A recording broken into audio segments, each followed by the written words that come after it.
It is time for us to do what we have been doing, and that time is every day. We'll know in a very short period of time, but it looks like it could be something that will be not good. Believe me, not good. I see issue with that. And again, hey. You're not going to be able to insult your way to the presidency. That's not going to happen.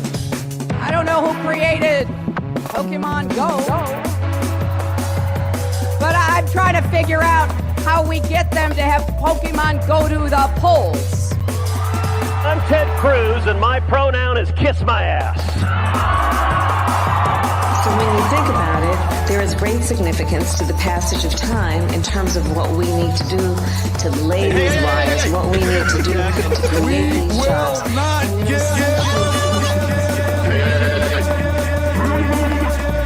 America is a nation that can be defined in a single word. I was going to foot. Not good. Believe me, not good.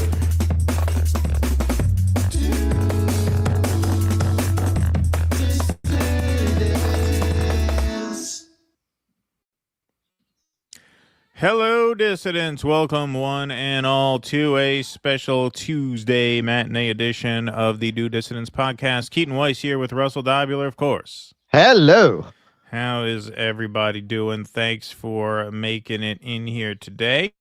Appreciate you all being here. Got a nice crowd to start things off. 502 strong in the YouTube chat, 292, now 301 over on Rumble. I apologize. The newsletter announcements had the wrong time. They had the 12 p.m. time, and then somebody brought that to our attention. Yeah, Lisa on X brought that to my focus, and so I switched it and I sent out a second blast. Yeah. Although it's really your fault for believing everything you read. It's your own bloody fault, isn't it? You believed it just because I posted it. It's not my fault for getting the time wrong. It's really your fault for believing it. This is the problem with the young people today. They sit around and they watch Joe. They just don't have their head on straight. They want to be led around by the hand. They expect that when they get a newsletter alert saying the show's at 12, they believe it. Make your bed, goddammit. Yeah, make your bed. Grow up. No, actually, the reason it was wrong is because I did the newsletters today because I wanted to show Jake the template for the new once-a-month occasion, which is beginning today. So we do have our special members-only post-game, which will be after the main show. We will be doing a couple of bonus segments over on a private Rumble channel that's only accessible through the emails that we send to our paid members. And we will do a couple segments over there, followed by a patron Q&A call-in. So that should be quite a lot of fun. It's not too late if you sign up today and you scroll back the second to last post in the scroll, or now the last post in the scroll, will have information to access that. So members-only post-game today. We already have 17 people watching in the members-only booth. Russell, you may see in the comments here, there's a separate chat section. See? Everett Daniels is in the members-only room. Hen's Teeth is in the members-only room, and Vito's in the members-only room. That's the members-only room that we get to chat on StreamYard. So it is up and running. It's working, and we will have bonus segments plus your calls after the conclusion of the show. But we do have a lot to get to, and I have a lot to get to because I'm hosting the Jimmy Dore Show tomorrow at 6 p.m. Eastern. So it's a very, very busy time over here at the Do Dissidents factory. So let's jump right on in, shall we? The breaking news for today is Trump and Harvard seem to have formalized their divorce. Here's Wolf Blitzer, who I thought went into therapy after that interview with the IDF spokesman a year and a half ago. We haven't seen much of him lately, but I guess he's still working. So here he is. In canceling all these remaining government, Trump administration canceling all these remaining government contracts with Harvard, $100 million worth. Yeah, it's a lot of money there, and those are the remaining federal grants. So essentially what we know is that the administration is expected at any moment, as soon as this afternoon, to send a letter to federal agencies telling them to cancel all of their existing federal contracts with Harvard. But it actually goes further than that. It tells them to not consider Harvard, but consider other options in the future instead of Harvard, which would effectively kill the entire grant program with the federal government. Now, I want to read you part of the letter that CNN obtained. This is what's expected to go out. It says, "We recommend that your agency terminate for convenience each contract that it determines has failed to meet its standards and transition to a new vendor." It says, "Going forward, we also encourage your agency to seek alternative vendors for future services where you had previously considered Harvard." Agencies have time, but just until June 6th to respond with what cancellations they have actually done. And remember, Wolf, as you guys have just noted, this is just the latest in an ongoing escalation. I want to take a look at what we have seen from the White House, from the administration when it comes to Harvard, really for the last month here. Starting back in April 14th, they froze $2.2 billion in grants. April 15th, they threatened Harvard's tax-exempt status. April 17th, they demanded international student records. May 13th, they froze another $450 million in funding. May 22nd, they moved to bar international students. May 26th, they considered redirecting $3 billion from Harvard to trade schools. And then, of course, May 27th, we're here where we are expecting this White House to send this letter, the GSA, General Services Administration, to send this letter to federal agencies to cut those remaining federal contracts. So clearly an escalation here. Of course, as we know, Wolf, the administration has accused Harvard of having liberal bias, of allowing anti-Semitic behavior on campuses, among other things. Wait. Breaking right across the wire here. Trump administration restores funding to Harvard after they agree to admit a minimum of 99 displaced Afrikaners per year. Wow. Look at that. That was close, huh? That was close one. They were calling me. They were so desperate they couldn't replace the espresso machine in the cafeteria. The students were having a sit in there for espresso. Yeah. Give us espresso or give us death, they were chanting. It was very we haven't been able to construe it as anti-Semitic. Try. Yeah, right, exactly. No such luck, unfortunately. Trump intends to cancel all federal funds directed at Harvard. So the Times had the breaking on this morning. The Trump administration is set to cancel the federal government's remaining federal contracts with Harvard University worth an estimated $100 million. According to a letter sent to federal agencies on Tuesday. The letter also instructs agencies to find alternative vendors for future services. The additional planned cuts outlined in a draft of the letter obtained by the New York Times represented what an administration official called a complete severance of the government's long-standing business relationship with Harvard. The administration has cast its actions against Harvard as a fight for civil rights. It has accused the university of liberal bias, of continuing to use racial considerations in its admission policies despite a Supreme Court ban, and of allowing anti-Semitic behavior on campus. Which one of those accusations is not like the other, I wonder? The university in Cambridge, Massachusetts, has cast the fight as one over its First Amendment rights and accuses the Trump administration of trying to control its personnel, curriculum, and enrollment. Faced with government demands that included a ban on students hostile to the American values, quote unquote, an audit of the political ideology of students and faculty to ensure viewpoint diversity, and quarterly status updates to the administration, Harvard has vigorously pushed back in federal court. In one lawsuit filed last month, Harvard seeks the restoration of more than $3 billion in federal funding. In another filed last week, it has asked a federal court to reinstate its right to enroll international students. That's right, as the CNN report detailed, a ban on international students. Last week, Judge Allison D. Burroughs temporarily reinstated Harvard's right to enroll international students, and a hearing on Thursday will determine whether that order should be extended.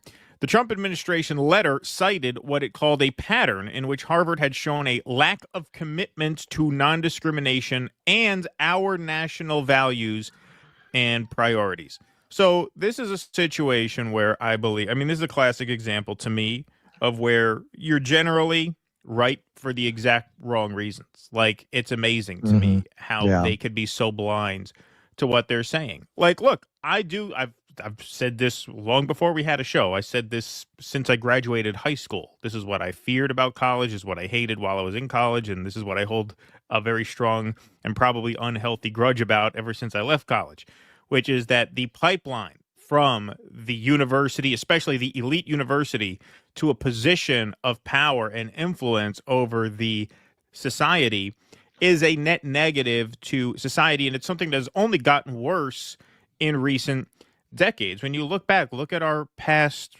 handful of presidents. Donald Trump, Wharton, UPenn, that's Ivy League. Obama, Ivy League. George W. Bush, Ivy League. Bill Clinton, Ivy League.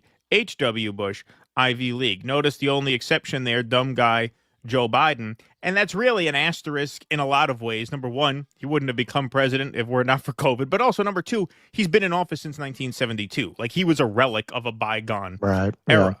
When you look at the last 40 years, we've been governed by people who have gone through the Ivy League system. So I do think that is unhealthy. And I do think that the relationship between the state and these universities should be severed to a large degree. Obviously, if there are scientific research institutions and medical research, okay, I would say make an exception there, which of course Donald Trump does not.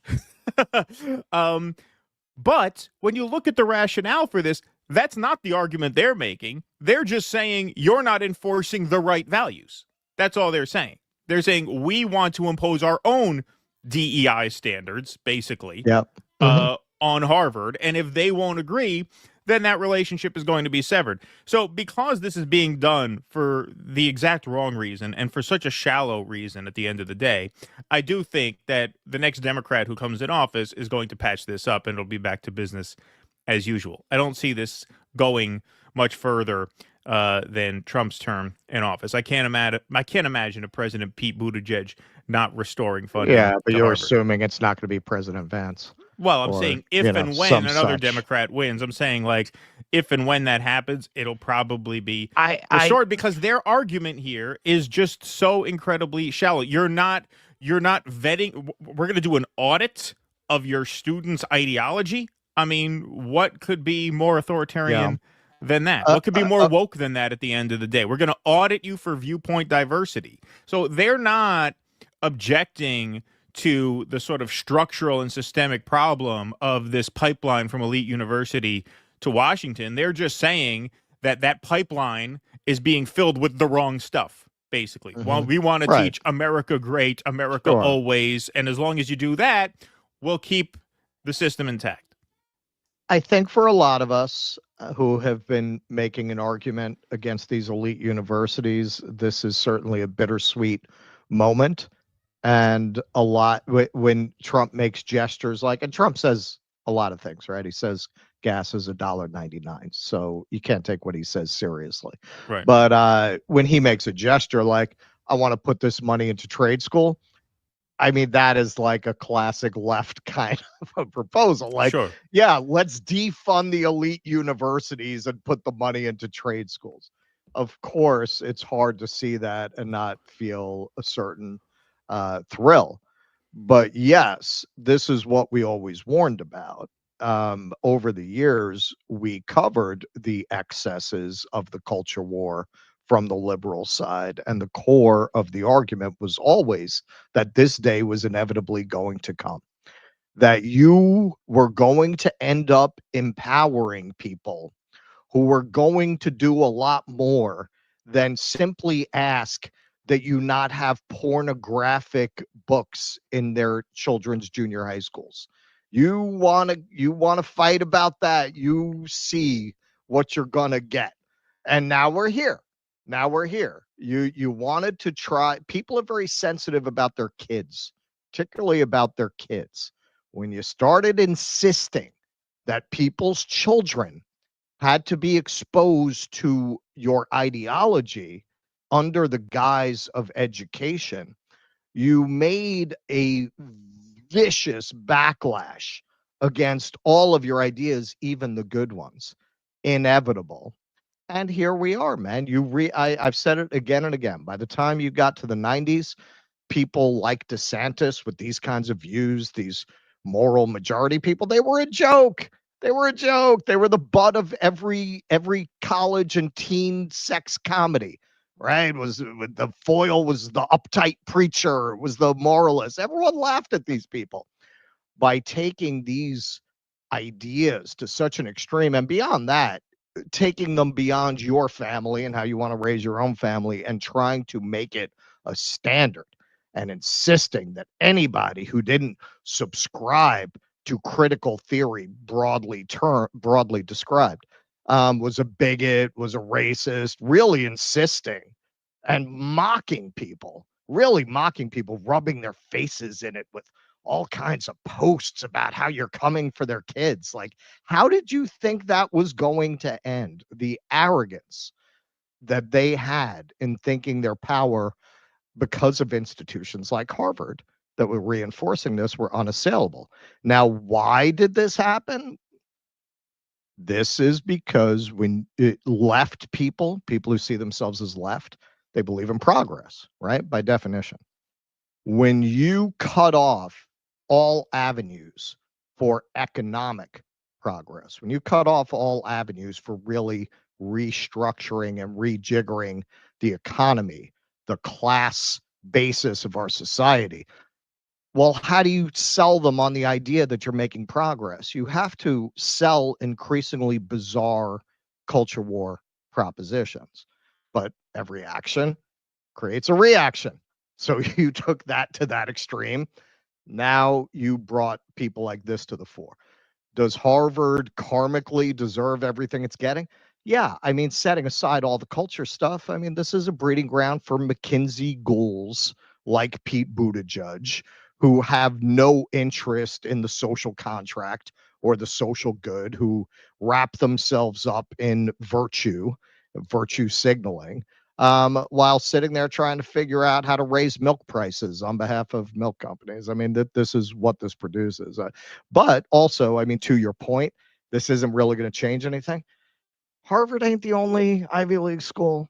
I mean, they've gone after a couple of them. There are plenty of others. Like, in the end, if Trump decides that to make himself feel like a big man, he needs to take down Harvard, the only result of that is rich people just don't send their kids to Harvard. They send them to Princeton. They send them to one of the others. They just won't send them there. Well, what surprised him about Harvard is that they didn't bend the knee. Don't forget, Trump expected that when he gave them the ultimatum, they would bend the knee just like Columbia did. But they didn't. And to what you're saying, it's not, yes, I mean, they karmically deserve it, but it's not just that they karmically deserve it. It's that in very tangible and material terms, these universities, I would argue, have done as much, if not more, than any other institution to make the economic system unchangeable, because that was the deal going into the 2000s, coming out of the industrial age into the information age, which is that you needed to abandon the idea that you're going to start working on the factory floor and work your way up to a white-collar job. No, the people who work with their hands are going to be relegated to that their entire life, and the way to jump the line into a position of management where you make real money is to go to college. Now, these Ivy League institutions are the extreme version of that, which is what I say, like, nothing emblemizes the sort of fixed nature of the economic system more than them, which, of course, made the only political grounds worth fighting a cultural one for so many people. And yes, that invites a backlash, and ultimately they are being defunded on culture war grounds because they can't pass a MAGA audit of their students' But this is also why ideology. people don't. But this is also why there's no one there to defend you. Nobody's going to jump up and say, "Oh, we have to protect Harvard." No, people, even people who are not Trump acolytes by any means, like ourselves, are going to take a certain pleasure in seeing Harvard squirm. I mean, I'd say that is a pretty solid majority position. I would love to see some polling on that. Would you like to see Harvard no longer exist? I mean, I think you'd have pretty well over 50% if you ask people that. I'd be surprised if you didn't. I think so too. You brought that on yourselves, man. There was a time, look, there was always a certain skepticism of intellectualism in this country, but overall, places like Harvard were seen as the pride of America and American institutions serving American interests at one time. It's been a very long time since people saw it that way, and they brought that on themselves. They very much are one of those institutions that made themselves synonymous with the neoliberal project. They were the think tank of neoliberalism. Right, exactly. Hey, somebody made a YouTube screen name inspired by you, Russell. Russell's Peasant Mind. Thanks for the $2. Says, add How to Hide an Empire to your reading list. Well, thank you very much. How to Hide an Empire? Yeah. I looked into that video about Hinkle, and I don't believe it. I never saw him at any of the meetings. Good one, Nocturnal Human. The guy's main point about Jackson seemed to be that he never had any trouble from the U.S. government, but that's not true. He also hasn't been arrested because he lives in Russia now for his safety. I didn't know that. I thought, yeah. Does he live in Russia now? The stuff Jackson allegedly said about Netanyahu could also be AI or out of context. Yeah, I saw the video. I wasn't terribly convinced by it either. In fact, I didn't watch the whole thing. And, that's a combination of my ADD with the fact that I really have no spare time to do anything.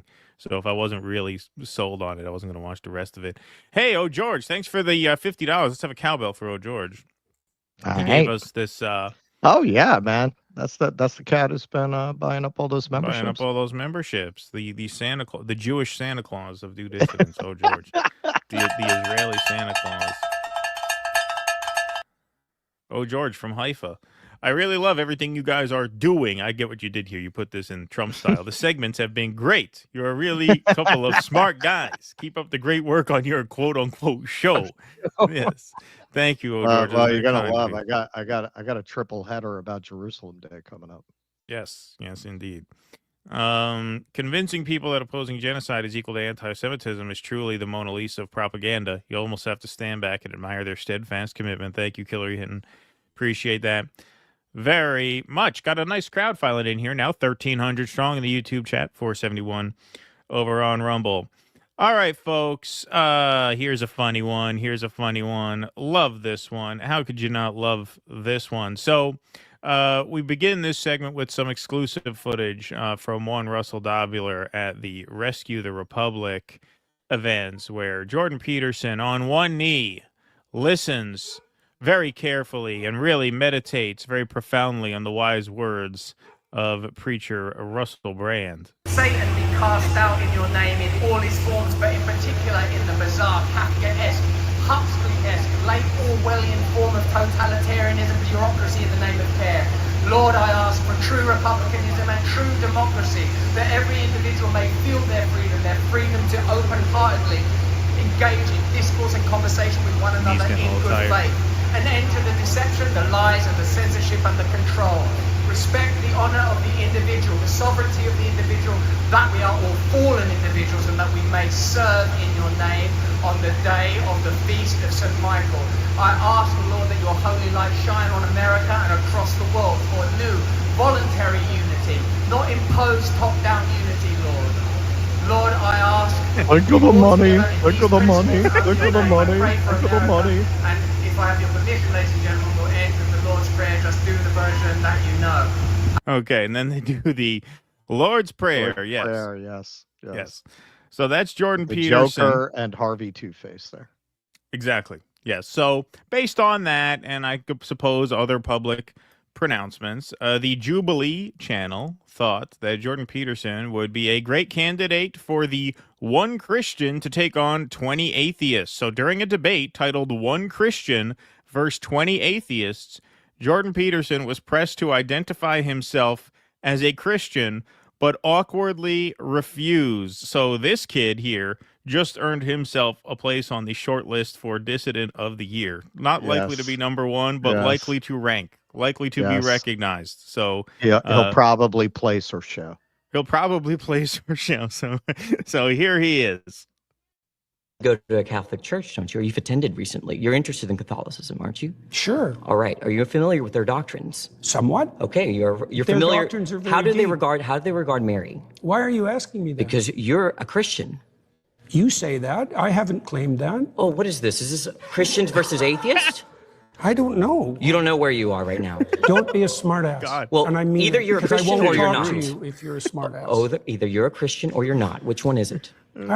I could be either of them, but I don't have to tell you. You don't have to tell me. I was under the impression I was invited to talk to a Christian. Am I not talking to a Christian? No, you were invited to. I think everyone should look at the title of the YouTube channel. You're probably in the wrong YouTube video. You're really quite something, you are. Aren't I? But you're really quite nothing, right? You're not a Christian. Okay, I'm done with him. You're really quite nothing. Kid is savage. Jordan Peterson literally got owned by a kid whose voice is not done changing yet. That kid is fucking You were crazy. invited to. I think everyone should look at the title of the YouTube channel. You're probably in the wrong YouTube video. You're really quite something, you are. Aren't I? But you're really quite nothing, right? You're not a Christian. Okay, I'm done with him. I think what makes that so great. The balls on that kid. Man. The balls on that fucking kid. This went ultra viral because the thing is, like, Peterson is the perfect foil for that kind of a spunky kid because Peterson is a guy who takes himself extremely seriously, but is also extremely emotionally fragile. So, that combination of character traits just makes that land. This is why you see the people like, oh my God, they couldn't believe he said it to him. You're really quite something, you are. Aren't I? But you're really quite nothing, right? You're not a Christian. Okay, I'm done with him. Oh, she can't believe it. This kid is a legend for the rest of high school. Oh yeah, that's it. Oh yeah, no, that's it. That's it, man. That is unbelievable. So he says that is the new BMOC. The quarterback can move out of the way. Yeah, right. Yeah, exactly. Exactly. That is amazing. So he tells Jordan Peterson, I think you're in the wrong YouTube video because the title of the video is One Christian versus 20 Atheists. Now, a couple of Peterson's defenders here, Jamie Mitchell, whose tag is The Gay Who Strayed. I mean, if that's not a Jordan Peterson fan, I don't know what is. Actual title is Jordan Peterson versus 20 Atheists. So she screenshotted the title here, Jordan Peterson versus 20 Atheists. Dent in the World says, I am not a fanboy of JP, but that's not the title of the video. As you can see, it's Jordan Peterson versus 20 Atheists. Well, it was at first. So for the first time, I've seen Jordan Peterson in such a tight corner that the producers at Jubilee had to change the title of their video from One Christian versus 20 Atheists to Jordan Peterson versus 20 Atheists. A bit shameful for them to change it. It is shameful. It's not fair to that kid because that kid made a very good point. Like, hey, that was the okay. Right. Like you're here under false pretenses. The title here, as he proves, the original title back when it had only 90,000 views was One Christian versus 20 Atheists featuring Jordan Peterson. And that was in the branding too. Now it's changed to Jordan Peterson versus 25 Atheists. I guess they found 5 more atheists as well. And yes, this is the current thumbnail of the YouTube video. So yeah, man, that kid is a legend. But it didn't stop there. Here's another exchange where Jordan Peterson just gets so incredibly evasive and pedantic with this other kid who tries to nail him down on his beliefs, quote unquote, whatever that word means, whatever it means to believe something. What does it even mean to have a belief? Powerful, all good notion of God. What do you mean by believe? Do you believe in the all-knowing, all-powerful, all good notion of God? What do you mean by believe? Do you think it to be true? That's the circular definition. What do you mean when you say you believe? How is that circular? Because you added no content to the answer by substituting the word true and believe. I said you think it to be true. All right. So if you believe something, you stake your life on it. What do you mean by that? You live for it and you die for it. Okay, so you're saying that you don't believe something if you wouldn't die for it? Not really, no. Okay. So then, how would you define belief? Something you say? Well, can I explain? Like, I could believe it is the case that this pen exists, but if someone like threatened my life, right, I would lie in order to be able to save my life, right? Like, I think you would do that too. You wouldn't lie to save your life? Don't be so sure. You wouldn't lie to save your life? How much do you know about me? I didn't lie to save my career. I didn't lie to save my clinical practice. Would you lie to like save your children, your mom, your dad? I don't think lying would save them. Can there ever be a circumstance logically that lying could save someone? Yeah, and if you're steeped in sin, you're likely to live in circumstances like that. I'll give you an example. If you're like in like Nazi Germany, and it is the case that there's like Jewish people in your attic, and you're trying to protect them, would you lie to like the Nazis? I would have done everything I bloody well could, so I wouldn't be in that situation to begin with. It's a hypothetical, and it's not answerable. Hypotheticals?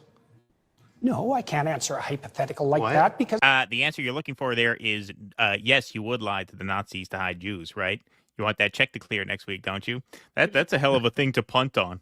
I wouldn't be in that situation. Well, especially right after you said you wouldn't be in that situation unless you were steeped in sin. Yes, you were steeped in sin. No, I mean, they just run circles around him. It's pretty incredible. It's a hypothetical, and it's not answerable. Hypotheticals? No, I can't answer a hypothetical like that because Did it's you eat far. today? Did you Don't eat today? play games. I'm not playing games. I'm just asking if you ate it. I just told you. I would You're do the one everything. playing games. You're the one who pretends not to know what it means to believe something. Yes. Right? Yeah. What do you mean by belief? I would say that's playing games. It depends on what your definition of is. Yeah, exactly. He's doing the Bill Clinton thing. That I could to make sure that I'm never in that situation. By the time you've got there, you've made so many mistakes that there's nothing you can do that isn't a sin. Being born in Nazi Germany and trying to protect people that you care about, like there could be a Jewish friend that you have and you want to protect them. I think you should have just them give in your up on attic. that line of questioning. I think we should move on to a different example, given that my boss is Ben Shapiro. I think that's something we should come on. I'm owning this kid. I'm owning this kid. But like, okay, again, you're not answering this hypothetical because you know it shows that you clearly would lie to save someone's life. I'm answering it in Obviously, a that's manner not what you truth don't is. find acceptable. Look, Sonny boy, what it comes down to is if you love Jesus, you're alpha, and if you don't love Jesus, you're soy. That's what I know. That's what my faith tells me. So I sat down with a consultant, and they showed me that I could grow my viewership by at least 43% if I pretended to believe this shit. Right. And you're not going to cut in on my grift, Sonny. One day you're going to have bills to pay. You'll understand. You'll understand when you make your bed and grow up and be a man that sometimes when every door closes, you have to walk through the door of pseudo-spirituality, which is the path I've chosen. Yeah, the elimination of all other viable paths to a career speaking in front of a microphone. No, How dare you judge me for it? It is amazing when you look at this collection of halfwits and criminals that have moved to the forefront of this movement. And I will say, I mean, Peterson did not start out like that.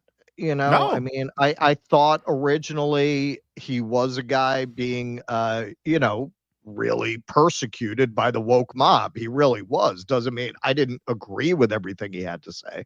A lot of what he had to say I thought was common sense.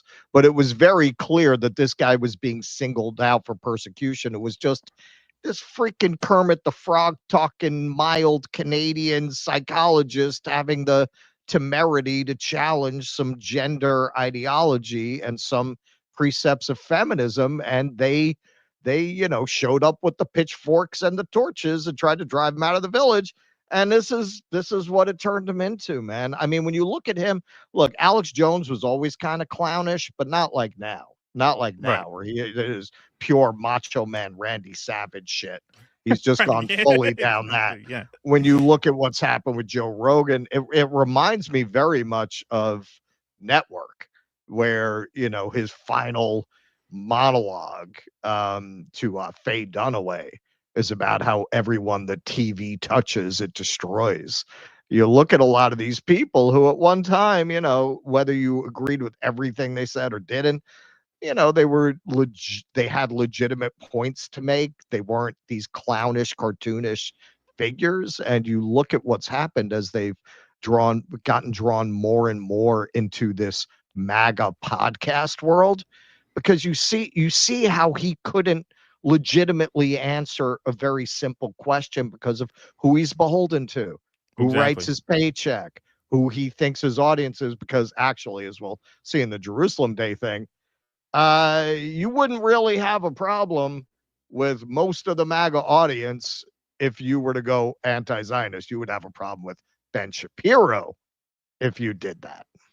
Right. Exactly. Exactly. And so, it really has just become, and yeah, in terms of like Jordan Peterson, like I never was a fan, but he seemed at least like intellectually formidable in the past. Like I would expect him to rough up these 20 high school kids or whatever they are. Like I would expect he can handle them. He was in debates with grown ass adults where he did just fine. Yeah, did just fine. But that's part of the problem. Yeah. At that time, he was making an honest point based on honest data. This is just a grift. Yeah, right. Jordan Peterson's deeply attracted to Christianity. Yeah, sure. Right. He's just exactly. he's into Jesus now. Yeah. Okay. Well, this is like Russell Brand. Yeah, exactly. Well, this is the MAGA influencer grift, and it's very much the flip side of the woke grift, which is politics through self-expression and lifestyle branding. That's essentially what it is. And the irony of this, one of the ironies of this, is that back in the day, part of why I never really took the dissident dialogues very seriously is because I went through a new atheist phase where it was funny because it used to be that the atheists were the sort of edgelord sort of inroad into right-wing politics because it was the atheist to neocon pipeline, the Christopher Hitchens. Well, we are pro-enlightenment and anti-religion, therefore we're pro-Iraq war. See how that kind of just slides into right-wing politics? Well, Western values. Right, exactly. Like that used to be the sort of edgy thing to do, was to become this right-wing atheist humanist. You're the heir to Newton. Right, exactly. Now it's the opposite. Now we have to express traditional religious values as an inroad into the right-wing sort of ecosystem, which is actually more normal. I mean, like historically, that's mostly been true. But it's funny how now the atheists are taking the piss out of him. Shoe kind of coming on the other foot there. But yeah, so well done. Well done by those kids. That was and like I said, the perfect personality to make that so hilarious is Jordan Peterson, because he's very vulnerable but very self-assured at the same time. He's pompous and extremely vulnerable at the same time. Yeah, you get the sense when he speaks now that he's always on the verge of melting into a puddle of furious, impotent tears. Yes, exactly. And that's what made it especially funny. Yeah, I'm quite something. Well, you're quite nothing. Well done. All right, we got Eric Main says Emma Vigeland is on breaking point, so an interesting twist. Crystal broke her nose, and I was hoping it might cure her vocal fry sorority wine. Nope, it's like watching a rerun of Single White Female. She broke her nose? When she broke her nose? Crystal Ball broke her nose? Oh, hang on. You're saying Emma is guest hosting? Guest hosting? She's not there as a guest? Wow. Interesting. Wow. Mark Pugliese, dudes, that was definitely Joel. That kid was definitely Joel from that Tom Cruise movie. The Jerry Maguire kid. Is that who you're talking about? Jordan Peterson is Rogan's Dr. Phil. Thank you, Russell's Peasant Mind over on YouTube. Let's see here. Ardeen W says the children of Israel, the most propagandized innocent people in the world. They are hate-filled from day one. I feel bad for them, but they need to figure it out. Yeah, no. I made that point when if you watch that Louis Theroux movie, The Settlers, there's a scene of that guy who moved his family out to the hills and is building a house, and he's got like 8 kids living in a tent in the dirt, who are just fed this shit all day, every day. Yep. Yesterday, Taibbi wearing an Iron Maiden hat on his show. They're stealing your shtick. I saw that. I at first I thought it was a Due Dissidence Iron Maiden parody hat. I'm like, oh, kick ass. No such luck. It was just an Iron Maiden hat. Yes. He likes our shtick. We're gonna. He just wrote a very good article to the effect of a pox on both their houses. So I'm gonna, once I get back to New York, I'll invite him on. All righty. Let's see what else. Hopefully he says yes. Yeah, that would be nice. That would be fun. I really hope that Keaton is adding fat, ignorant moron to the soundboard. It's going to be a long 4 years. Yes, maybe I should. People like that. People like that quite a bit. Okay, folks, we're going to take a quick break for a word from one of our dissident sponsors, John Koa. So here on Do Dissidents, we often highlight artists who forge their own path, and John Koa, known as Koa, has been doing just that for a long time. A seasoned solo acoustic rock artist and guitarist with over 2 decades performing and years playing live in Los Angeles. Koa is a longtime listener of this show, Do Dissidents, and his ambitious forthcoming 34-song collection, A to Z, is both a social commentary and a personal one, a powerful expression of his unique voice and a musical response to the times we're living in. This extensive project, with Koa playing all the instruments and mixing the tracks for a unique retro-modern sound, unfolds alphabetically. Will feature some rarely performed covers such as Dr. My Eyes, Brawny Your Stomp, which is one of my favorite and one of the most underrated Zeppelin tunes, in my opinion, and Give Me Shelter, available on Koa's website, koa.audio. So while you're awaiting the A to Z album, you can hear Koa's 2 latest studio singles, Dylan's Like a Rolling Stone and the pop-leaning Core. You can find him on Spotify, Apple, X, and YouTube as John Koa. You can also find his YouTube channel here, youtube.com/@John Koa, and that is the spelling right there. That takes you to the YouTube channel. And you can access his website with links to all of his socials at this link here, dodissidents.com/Koa. So please do check that out, and please do support our dissident artists who help sponsor this program. Go check that out, dodissidents.com/Koa. Okay. All right. Well, it was a holiday weekend this past weekend, and I'm, of course, referring to Jerusalem Day. You guys all know about Jerusalem Day, don't you? Well, you will now. Everybody knows about Jerusalem Day. Yes. Hang on. I don't think it's queued up to the beginning. We got a lot going on here.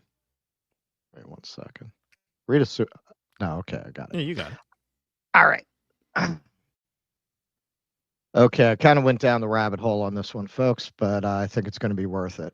As you know, I'm a big fan of the Dune series, and Frank Herbert had a lot to say about the consequences of combining the state with religion, and I kept thinking of it when I was working on this piece. So one of the things he said about that are, when law and duty are one, united by religion, you never become conscious, fully aware of yourself. You are always a little less than an individual. A description of the Israeli state has, I don't think a better one has ever been written. What do you mean by individual? So case in point, so Jerusalem Day, that's not even a celebration of the founding of modern Israel or even the founding of ancient Israel. That is a celebration of the 6-Day War in 1967, when they invaded and occupied East Jerusalem and the West Bank, and continued their illegal occupation to this day. So here's just a little bit about that, and some Israelis talking about the deep feeling they get inside from celebrating this second Nakba.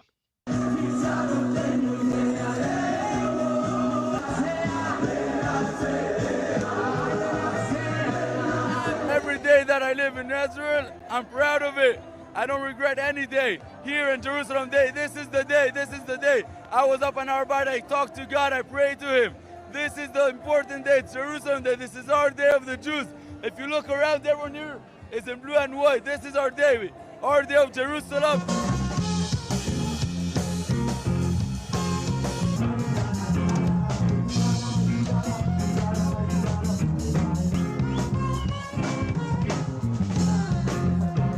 There is no place like Eretz Israel, and there's no Am like Am Yisrael. There is nothing like this. I have the chills just standing here. You could feel the energy. Feel that energy.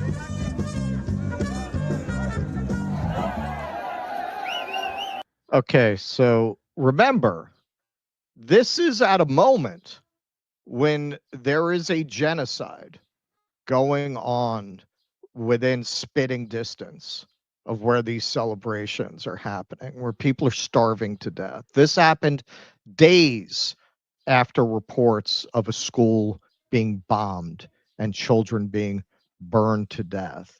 And these people could not be happier. Oh my God, I feel chills. It's such a special place. That's what Herbert was writing about. That's what he's describing. When you have this combination between law, duty, and religion, it creates this deranged fanaticism.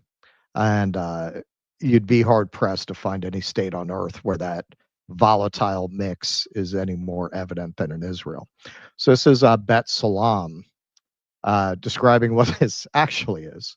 Jerusalem Day is an Israeli national holiday marked on the day East Jerusalem was occupied to celebrate the unification of the city in 1967.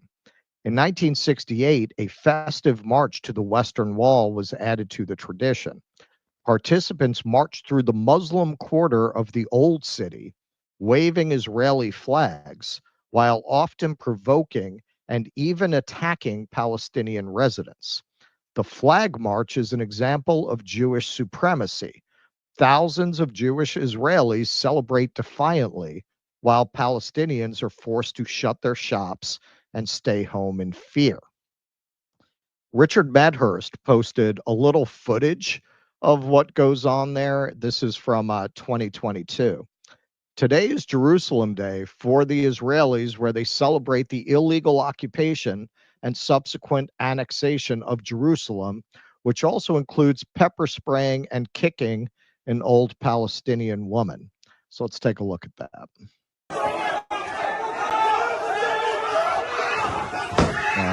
I'm going to go back because it's right at the beginning where they pepper spray her.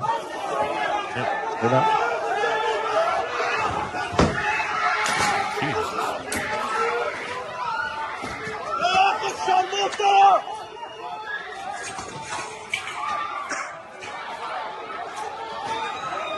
Such a nice celebration.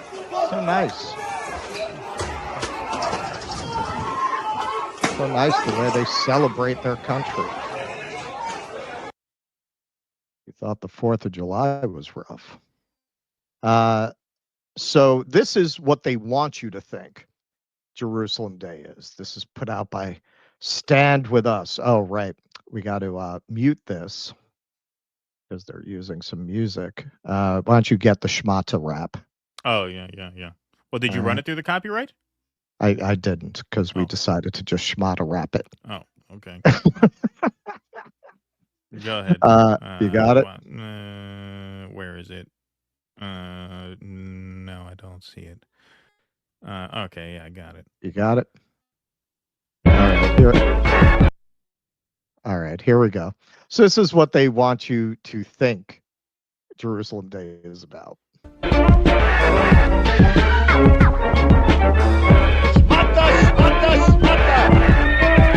Very catchy.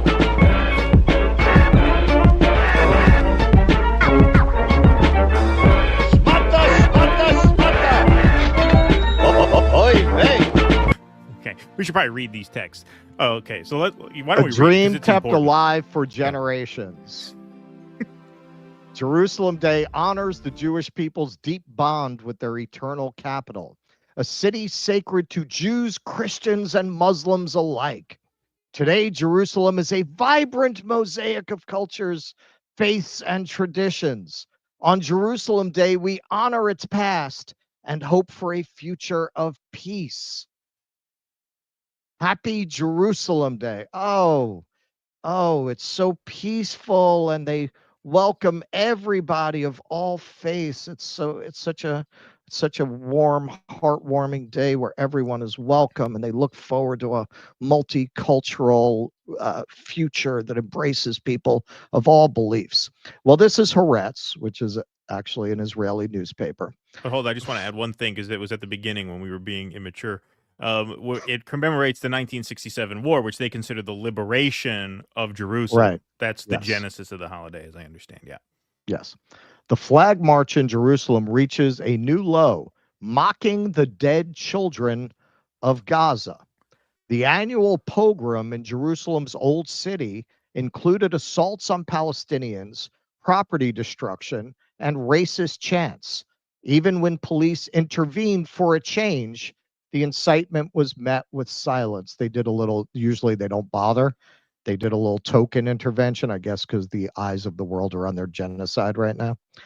In recent years, this already racist and violent event has effectively become a state-sanctioned invitation for extremist groups.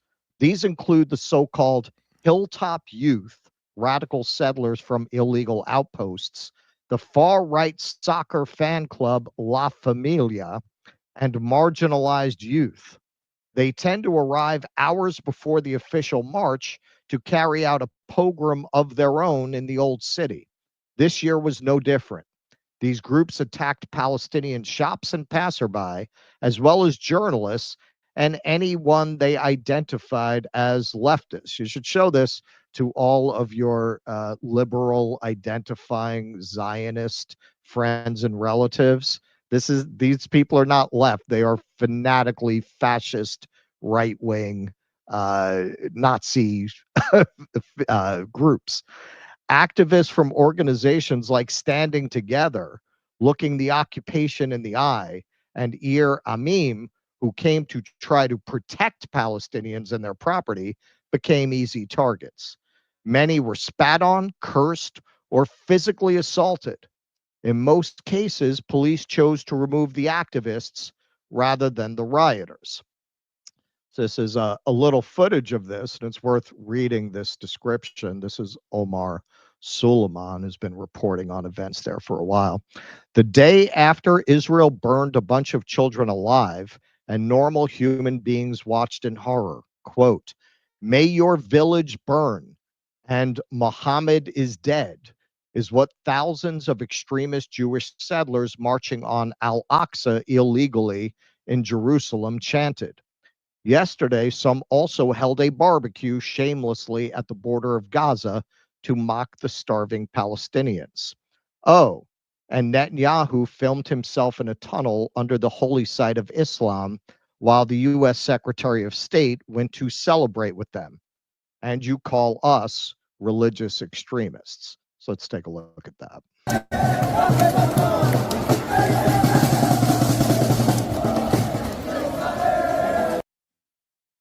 So among their chants has been all the schools are gone in Gaza, all the children are dead. Nice, nice. Our allies, folks.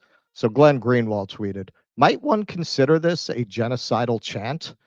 As they were chanting "Death to Arabs." You notice you don't hear about that. You don't hear about that. You don't see people being expelled from the country on their student visas for that. Right. For taking part in these kinds of things. Are they going to make sure none of these people come to America? Yeah. They're going to make sure they don't come to America? Yep. The repertoire of racist songs shifted slightly this year. The dominant chants remained the familiar ones. These are the familiar ones. These are the familiar ones. "May your village burn," "Muhammad is dead," and "Avenge but one of my two eyes of Palestine, damn them." A phrase that literally means "may their name and memory be erased," with the final word shouted while flagpoles slammed against metal doors. But new songs were added to the mix, including "There's no school in Gaza, there's no children left," "Let the IDF fuck the Arabs," and "Flatten Gaza." No, so it's like when they bring a Disney musical to Broadway, they write a few new songs, not just what's in the movie, you know? Hello, happy Sunday. We've got a new one burning up the charts. Yeah. "Let the IDF fuck the Arabs" is going to the top like a bullet. Yeah. Contrary to claims from religious nationalist leaders, this hate is not the work of a small fringe. This is particularly important at a moment when you got Bono running around trying to pin this on Netanyahu and others following along. Yeah, and this is Haaretz. This is the Israeli paper of record. Yes, yes. This hate is not the work of a small fringe. The true minority is composed of those who stick to songs of faith and Jerusalem. Once again this year, I struggled to find any group that refrained from racist chants. Im Tertsu, an organization affiliated with the Likud party, rather than the far-right Otzma Yehudit, proudly displayed a giant banner at the entrance to the old city reading "No Nakba, no victory." And of course, the Nakba is the Arab word for the day the Israelis came and drove about 750,000 Palestinians from their home in 1948. It translates as catastrophe. These words also appeared on marchers' T-shirts. It's worth noting that all of this was funded by the Jerusalem municipality, which allocated 700,000 shekels without a public tender to the organization behind the march. Okay, so this is not Netanyahu. It's not fringe to Israeli society. It's not foreign to Israeli society. You have the Likud-aligned group celebrating the Nakba and calling for more Nakba. So it's from the Quds News Network, just showing some of the horrible abuses.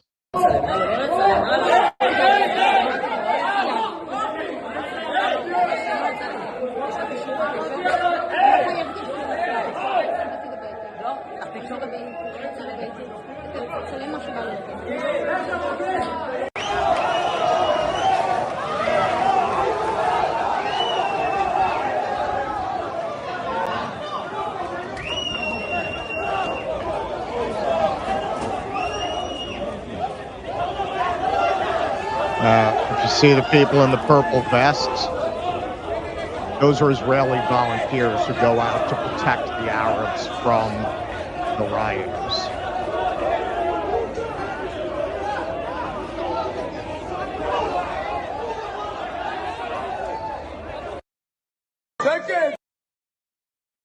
All right, so this is a post from one of those organizations.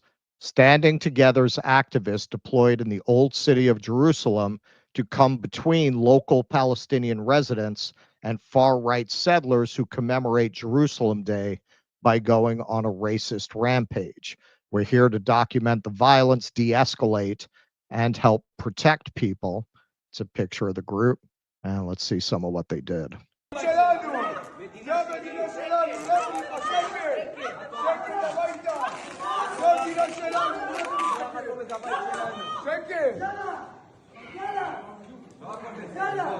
You talk about a thankless job and a dangerous job. Yep.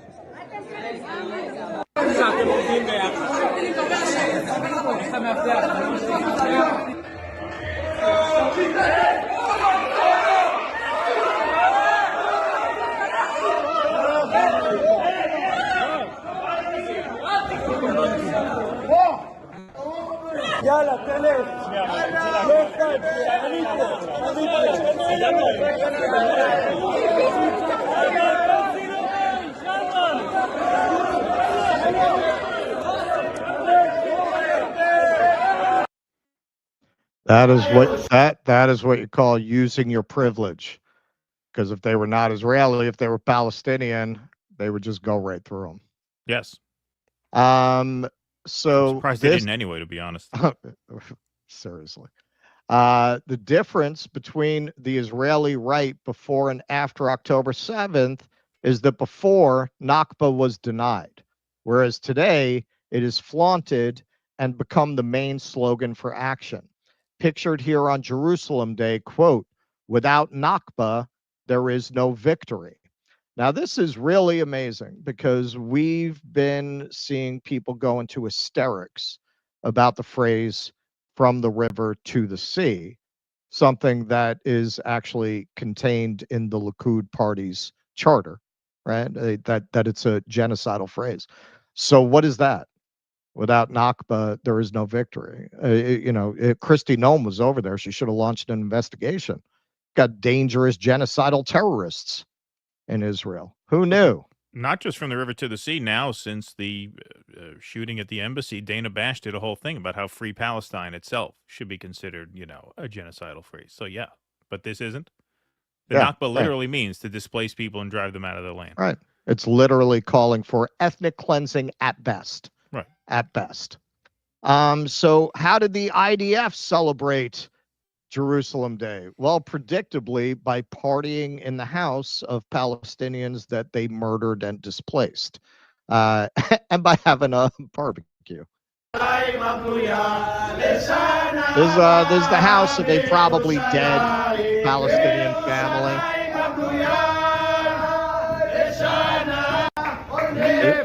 Your tax money, folks.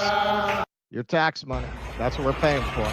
Now this was not actually on Jerusalem Day, but Israeli soldiers filmed themselves having a barbecue in Rafah where the people and their children are starving to death.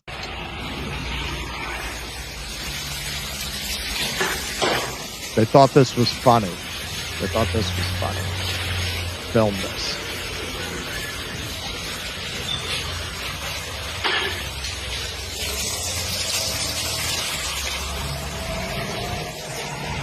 Look at this. Look at that. Holding in my The whole place is gone. We'll get to you, Miss Tishby. So just to put a button on this, the aftermath of Jerusalem Day. Does it look like these fuckers love Jerusalem? They just hate Arabs. They don't love anything. Here. So that's what goes on there at Jerusalem Day. Do you see Israeli society as a whole horrified that there are these well-known, this has been going on for decades, that there are these well-known pogroms against the Arab population of East Jerusalem? They know about it. They're armed to the teeth in this country. They could stop it if they wanted to. They could send enough force to make sure this doesn't happen.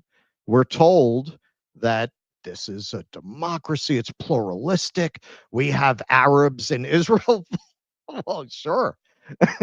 Sure, you have Arabs in Israel who get brutalized at will by psychopaths, and the state does nothing about it. The state pays for this entire celebration. You saw there are the supposedly liberal groups calling for Nakba, celebrating Nakba. This is a society of very, very sick, damaged people. As we'll see in the next segment, they are brainwashed into a belief in holy war, which is rather ironic because it's what Muslims are usually accused of by the West, that they have a fixation on jihad, on holy war.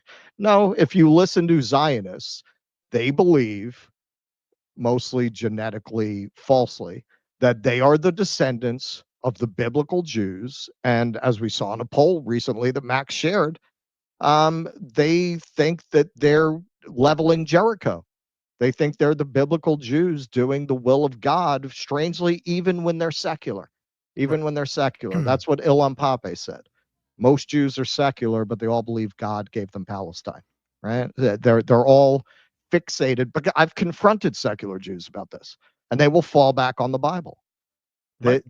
That is the madness of this society. That's what allows such barbarity, such cruelty in people who are so convinced of their righteousness. And then you have, of course, the Holocaust, which sets the stage for just casting everything they do as the act of victims defending themselves. Because what are the Arabs? They're Nazis.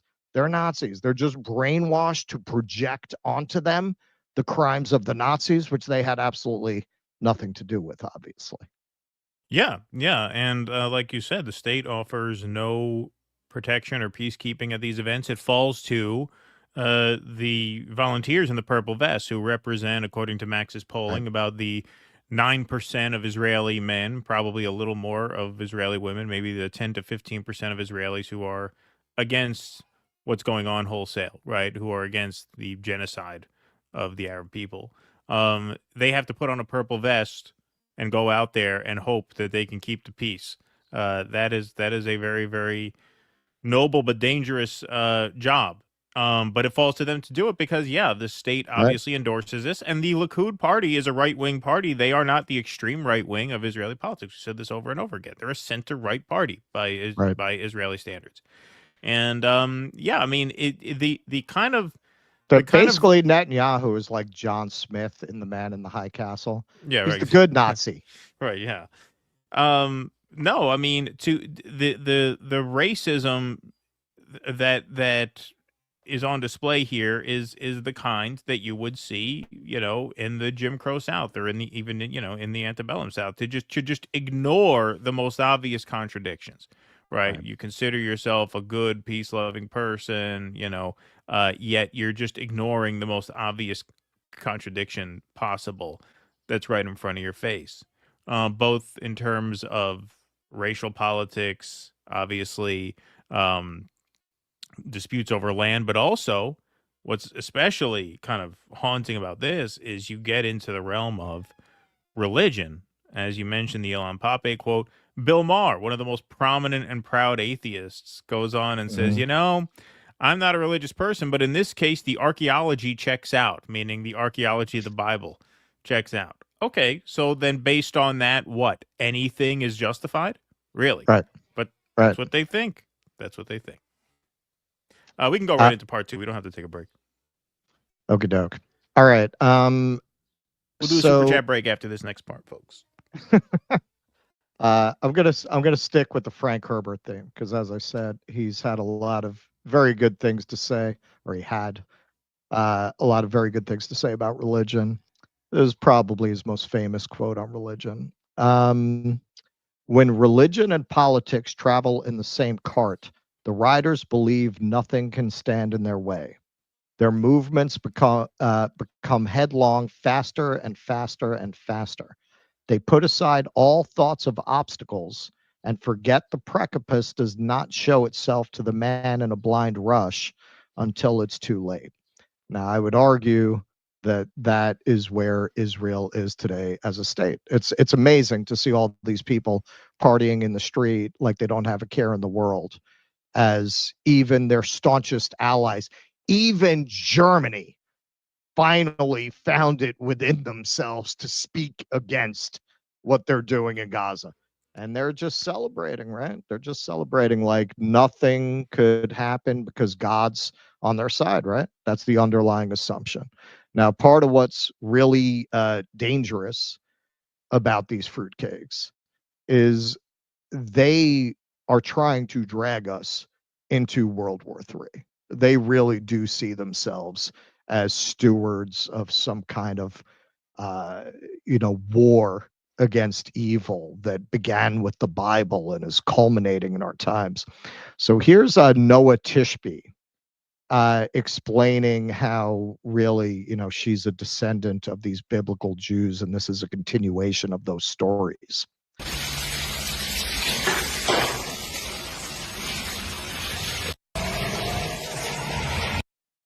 I'm holding in my hands 2 arrowheads. One of them is a Babylonian, and the other one is Jewish, from 3,000 years ago. I'm standing here at the city of David, right underneath Jewish one didn't have the tip palace peeled off. where King David lived and ruled Jerusalem. And one of my favorite places is that rock, which is a rock that indicates that the Jews not only have been here for thousands of years, but actually have the same holidays, rituals, customs, traditions. We're the same people that were here thousands of years ago.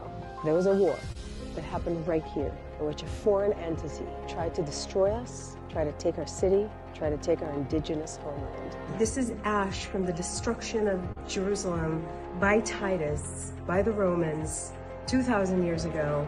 And it's very important to remember that it's 2025 and we're dealing with similar stuff.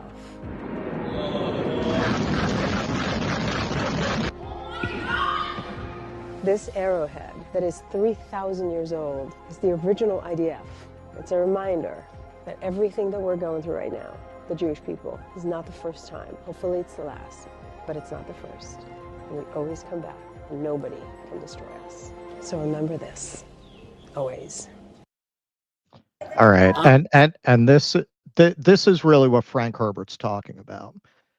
There's a kind of deranged conviction that is religious in character.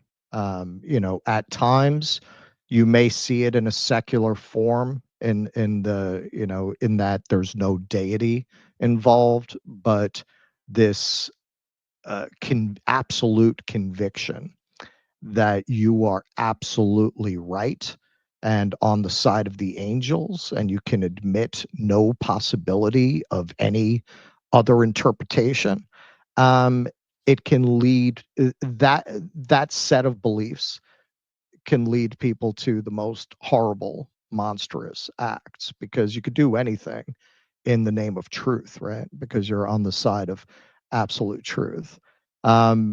People like Noah Tishby, they're brainwashed to the point of madness, really madness. And what she is saying is literally not true. And the Israelis know that it's not true, because even if you were to assume that if this was where your people lived 3,000 years ago, that gives you a right to slaughter everyone who lives there now, even if you were to take that as a given, it's not true. Noah Tishby is about as Middle Eastern as Elizabeth Warren is Native American, probably less, probably a good deal less. So a lot of genetic studies have been done at this point where they dug up Ashkenazis, early Ashkenazis. Forget about now. Forget about now. Go take a DNA test. Go. If you're Ashkenazi, you think you're descended from the Middle East, I beg you, go take a DNA test and look at the results. But to be fair, they looked at the earliest Ashkenazis. So remarkably, AJs, Ashkenazi Jews, exhibit a dominant Iranian, 88%, and residual Levantine, 3%. That's then. That's then. They were mostly Iranian. They're digging up medieval Ashkenazi Jews. Forget about now. As opposed to Bedouins, 14% Iranian, 68% Levantine, and Palestinians, 18% and 58% respectively. And jumping ahead a little bit, overall, the combined results are in a strong agreement with the predictions of the Irano-Turco-Slavic hypothesis and rule out an ancient Levantine origin for Ashkenazi Jews, which is predominant among modern-day Levantine populations, e.g. Bedouins and Palestinians. This is not surprising, since Jews differed in cultural practices and norms and tended to adopt local customs. Very little Palestinian Jewish culture survived outside of Palestine. For example, the folklore and folkways of the Jews in Northern Europe is distinctly pre-Christian German and Slavic in origin, which disappeared among the latter. All right, so you're not these people. If you look at the research, you know who actually is much more likely to be descended from those biblical Jews? The Palestinians. The Palestinians are actually descended from those people. So if you're making a racial argument, well, then the Palestinians have rights to the land. If you're making a religious argument, that's almost even more grotesque. So are you saying the Buddhists should go slaughter everyone in northern India? That's where Buddhism started. Is it a religion or is it a race? If it's a race, well, you're not a member of that race, so you shouldn't be there. And if it's a religion, what do you need a land for? Well, but this is the purpose. Well, yeah, I mean, Zionism at its foundation was about constructing Judaism more as a race than as a faith. And let me just finish this up. You know who believes that the Ashkenazis are overwhelmingly not descended from the Middle East? Israel. Want to fully understand your family genealogy? Not without a court order. You need a court order to get a genetic test in Israel. Usually it's a doctor's note because there's an issue of paternity or there's a, medical defect. They have to get the test. But you can't just go and order ancestry.com. Why? Right. For what reason? Why would you not let people get genetic tests at will if you're not afraid for the general population to see the results? All right, go on. Sorry. Well, yeah, no, it's fine. Zionism, the foundations of Zionism were about constructing Judaism more as a race than as a faith that predates the nation of Israel.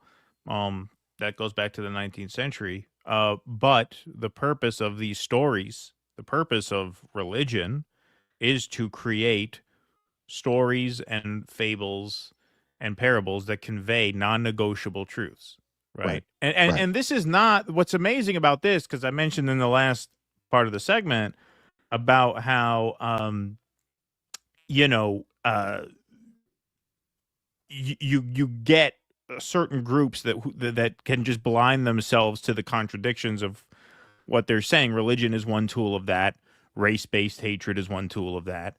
But in this context, I mean, we have an example so recently where everyone was on the same page when it came to Islamic fundamentalism and the threat that Right. that posed. Right. Well, they believe in the Quran. They believe that's the absolute truth, and they believe that their religion gives them the right to kill. That was the whole post-war on Right. terror, clash Right. of civilizations framing. Everyone, I would argue, just about everyone to a person who supports Israel certainly understands the danger of this kind of fundamentalist thinking when it comes from a different religious group. That's what I mean. You can blind yourself so easily to the contradictions of what Right. you're saying Right.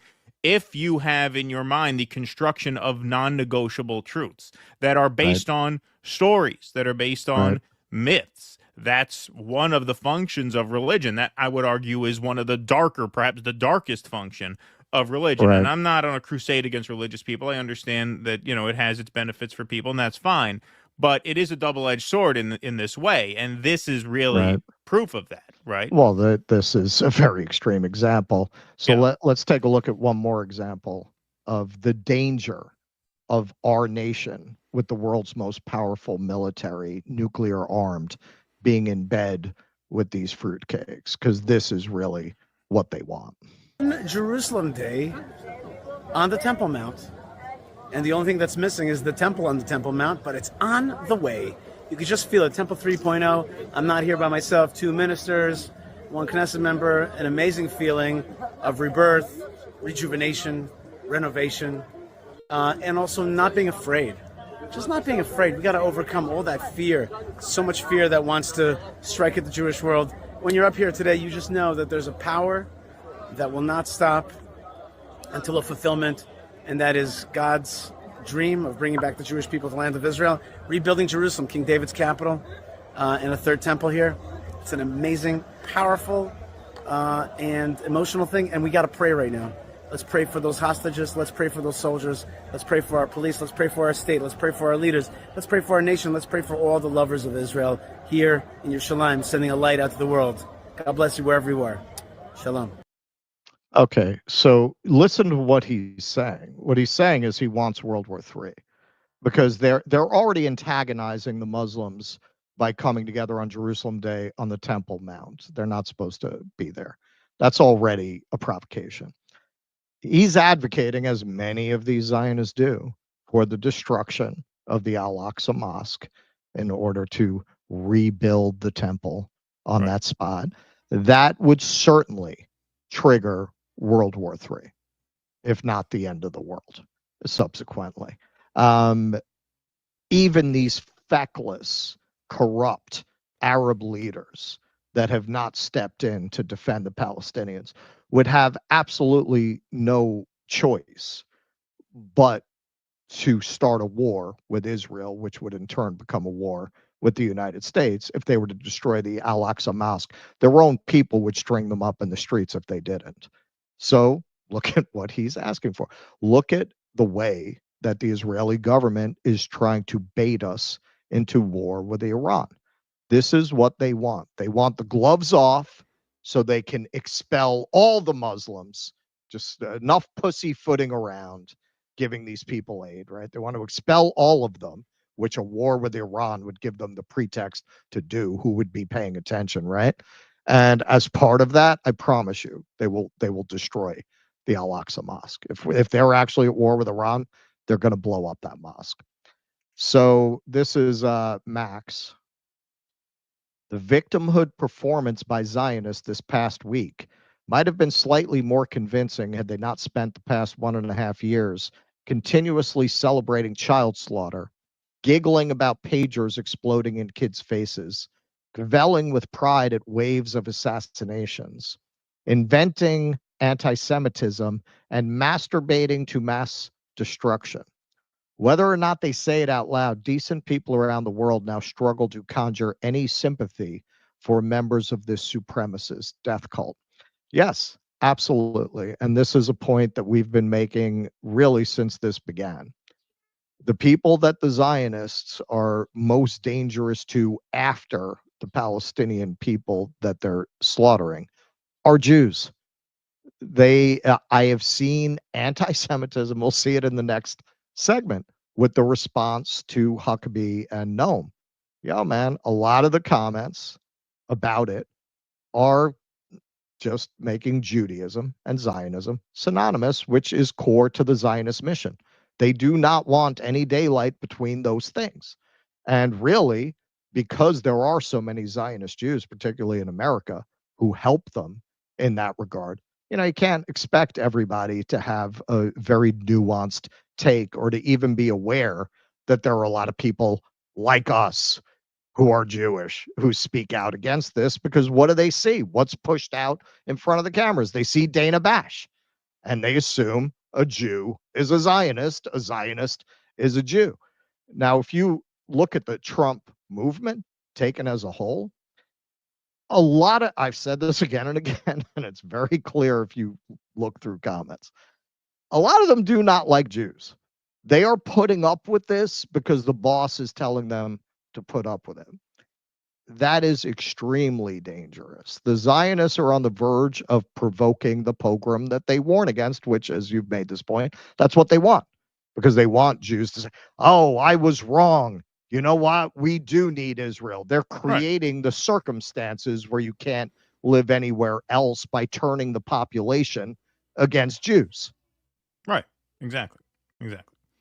All right, let's go. We got 668 likes here, so let's take care of that. Where are we at there? Here.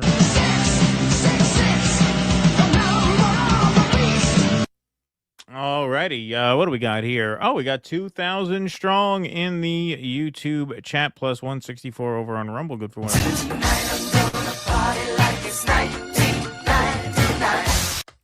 All righty, we got Javier over in the YouTube chat. Peterson was rolled up and then got smoked down to a roach. Thank you, Javier. Andy Gardner, thanks for the $10. Says, I would pay my soul to hear Peterson sing Going Up to the Country by Canned Heat. I'll settle for Keaton doing karaoke in the style of Peterson. I could see that. Eric Maines, thank you. Screen door slam. Mary, just to clarify, last post. Yes, Emma's a guest hosting BP. Crystal broke her nose in a golf cart crash with a tree. Don't worry though, the tree will be fine. I don't wish her any physical injury. That must have been a lit Memorial Day party she was at. She crashed a golf cart into a tree. How'd that happen? I hope everyone was sober. Although it seems kind of hard to believe, given you crash a golf cart into a tree. Yeah. I mean, those golf courses are, not a lot of trees around. How do you crash a golf cart into a tree? Race Cars 789, thanks for the $20 super sticker. Appreciate that. Me shoot skeet. Seems like the Israeli citizens are more feral than the police and the IDF, huh? Well, I mean, we saw the polling. The numbers don't lie. Does this mean Shakespeare is canceled? The Merchant of Venice should get him deported. He's anti-Semitic. Thank you very much. When Peterson was going through his enforced language stuff, he said he'd go against it or basically go to jail, go on hunger strike, etc. Who knew all it would have took was to buy him off to shut the fuck up. There you go. Yes, indeed. Never work with animals or young kids smarter than you. Yes, good job, Marty Smart Blast. Appreciate that. Killer Hinton says, how many licks does it take to get Jesus to the center of a Tootsie Roll Pop? And do you believe that the word believe contains the word lie? Also, do you condemn Hamas? Thank you, Killer Hinton. Like Jordan Peterson, Russell Brand, all part of the SLIC, Shmuley Loeb Industrial Complex. Thank you for that. All right, we got some Rumble rants from our members-only room here to read. I can't display these on the screen. I don't have the technology for that. But Vito P says, it's Vito P. Have you ever been to heaven? Cancer sucks. You guys rock. Thank you, Vito. Thank you, man. Furrow Queen says, hey, Vito, you can't talk about heaven if you've never visited. I mean, have you even been? You've never been? Where is your journalistic integrity? Cancer sucks. You rock. There you go. Thanks, Furrow Queen. Shady Deal says, that music would make Jamaica disown ska. Yeah, it's funny. It was one of my observations listening to that music. Like Yiddish music, it's like bluegrass, but in a minor key. Like bluegrass is boom, boom, boom, boom, boom, boom, boom, boom, boom, boom, boom, boom, boom, boom, boom, and Jewish music is dun dun dun dun dun dun dun dun dun dun. Yeah, it's the same thing. It's just in a minor key. Sadder bluegrass music. Just had that thought when we were doing the segment. All right. Well, they do like that klezmer, right? I mean, it's like European peasant music. Yeah, kind of. Good point, Charles. All right, let's move right on to part 3. Okay. Kristi Noem left the dogs at home, took a little trip to Israel on our Memorial Day, which happened to coincide with Jerusalem Day. Guess which one she prioritized? Very disrespectful, very disloyal. Very disrespectful to the country. Very disrespectful to our beautiful veterans who died so that you would have the freedom to go and lick the Wailing Wall.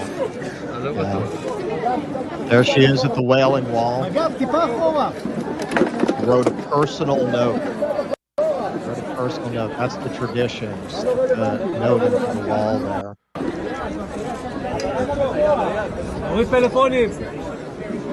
So she doesn't care about our veterans, folks. That's what we have to say in one voice. Yeah, I wonder how many people have stuck their dick in that wall. Israel and God's chosen people, we stand with you. That's what her note said. I'm giving Keaton a lot of editing work today. So Mike Huckabee puts out an absolute pleasure to welcome Secretary Noem to Israel, particularly on the eve of Jerusalem Day. The U.S.-Israel alliance is strong and steadfast. The United States stands with the people of Israel. Now, what was most fascinating to us about this story is the reaction. You can scarcely find a positive comment on this. And most of the people who would be following Mike Huckabee are MAGA. They're MAGA. They do not like this shit. That has been my observation when I've gone to MAGA events. I've told this story. I went to the Madison Square Garden rally just outside. I didn't go in. And there were a bunch of Orthodox Jews celebrating Trump.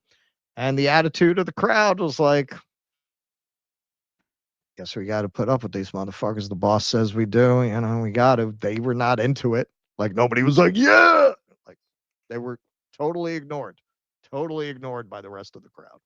And now it seems like with the atrocities growing every day, this is really coming to a head. Hey, Grok, can you define the word traitor? I am in the U.S. I do not stand with Israel. You're posting this nonsense on Memorial Day? Why is the American DHS head going to Israel? It's not the fucking homeland. Right. Homeland Security. Exactly. And this from Red Pill Media. Doesn't get much more MAGA than that. Kristi Noem won't be in America commemorating Memorial Day. She will be in Israel performing Talmudic rituals for Jerusalem Day, occupied nation. You see, this is the thing. When you build a movement whose central premise is America first and nationalism, they're not really going to dig it when you keep kowtowing to this Middle Eastern country full of a group of people that a lot of your base historically doesn't like. Sooner or later, the contradictions are going to come to a head. You know when they're really going to come to a head? When they don't get those jobs you promised them. When they don't get that drop in inflation you told them was coming. When they don't get that drop in house prices. They're putting up with this up to the point that they think it comes with the deal. Or when their kids get drafted to go fight Iran. Or when forget about it. So here's another post. This is coming from the U.S. Embassy in Jerusalem. Now, you would think if anybody would be supportive of this, it would be people who follow that account. They're promising live coverage of Secretary Noem's visit to the Western Wall. Seriously? Is our whole government compromised? Fuck Israel. Any Christian who bows to those godless people deserves hell. Christians who hump that fucking wall and pray there deserve hell. Today is Memorial Day in America, yet our Homeland Secretary is in a foreign state. Both of them need to visit inside Gaza. Americans are waking up. A Native American nationalist. There was a time not that long ago when these two seemed like decent people. When was that? When she threw her dog down a pit and shot it? Well, I mean, one of the reasons I included this is, hey, man, these are not libs. Right. These are not libs. This is a Native American nationalist, self-described, saying, who's had it with this shit. So here's a little bit of her at the wall and some of her comments here. Heartbroken for the families that just lost their loved ones in America, but all of those in Gaza as well that have experienced tragedy. And what happened on October 7th was horrific. And may we never have a day like that. And Hamas must be defeated. Yep. Yeah. And in America, she's talking about the embassy workers. So this is Megatron, MAGA account of good standing. Border Patrol Kristi Noem paid her dues today at the Western Wall in Jerusalem before her meeting with Netanyahu. As you pointed out, we discussed this. She's not the first. A lot of them have done it. And a lot of the chatter about this in MAGA is, yep, that's what they have to do. That's what they have to do. They all have to go bow before this foreign power, go into that wall. It's strange that she hasn't done it yet. I thought it was a prerequisite for working in the U.S. administration. She's a sellout. We know how she got that job. Don't call her duck lips for nothing. Yeah. Fully compromised. She's not an American anymore. Wow, Trump's base, man, they're into this behavior. So she did an appearance here with a rabbi. Thank you, Secretary Noem, for your solidarity visit to the state of Israel in the aftermath of this week's terrible terror attack in D.C. and for participating, along with Janet and Ambassador Mike Huckabee, that's Huckabee's wife in the red there, in a prayer at the Western Wall for a return of the hostages. So this is the response to that tweet.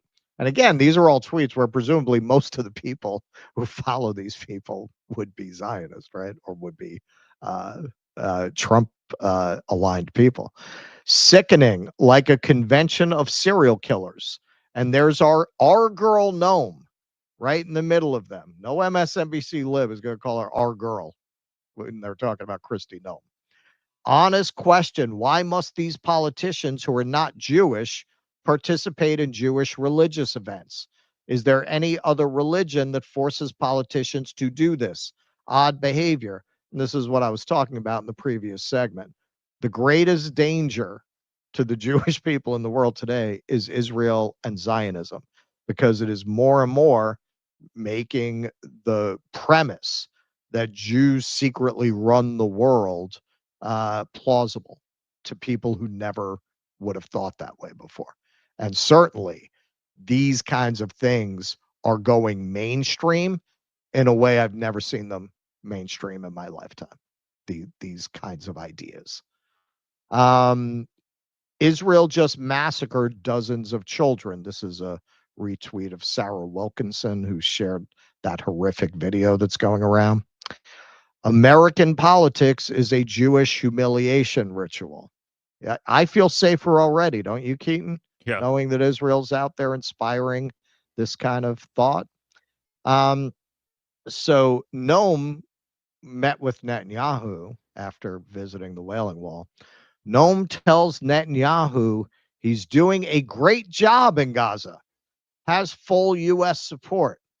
And just because I don't want anyone to sleep tonight, this is what this bimbo discussed with Netanyahu.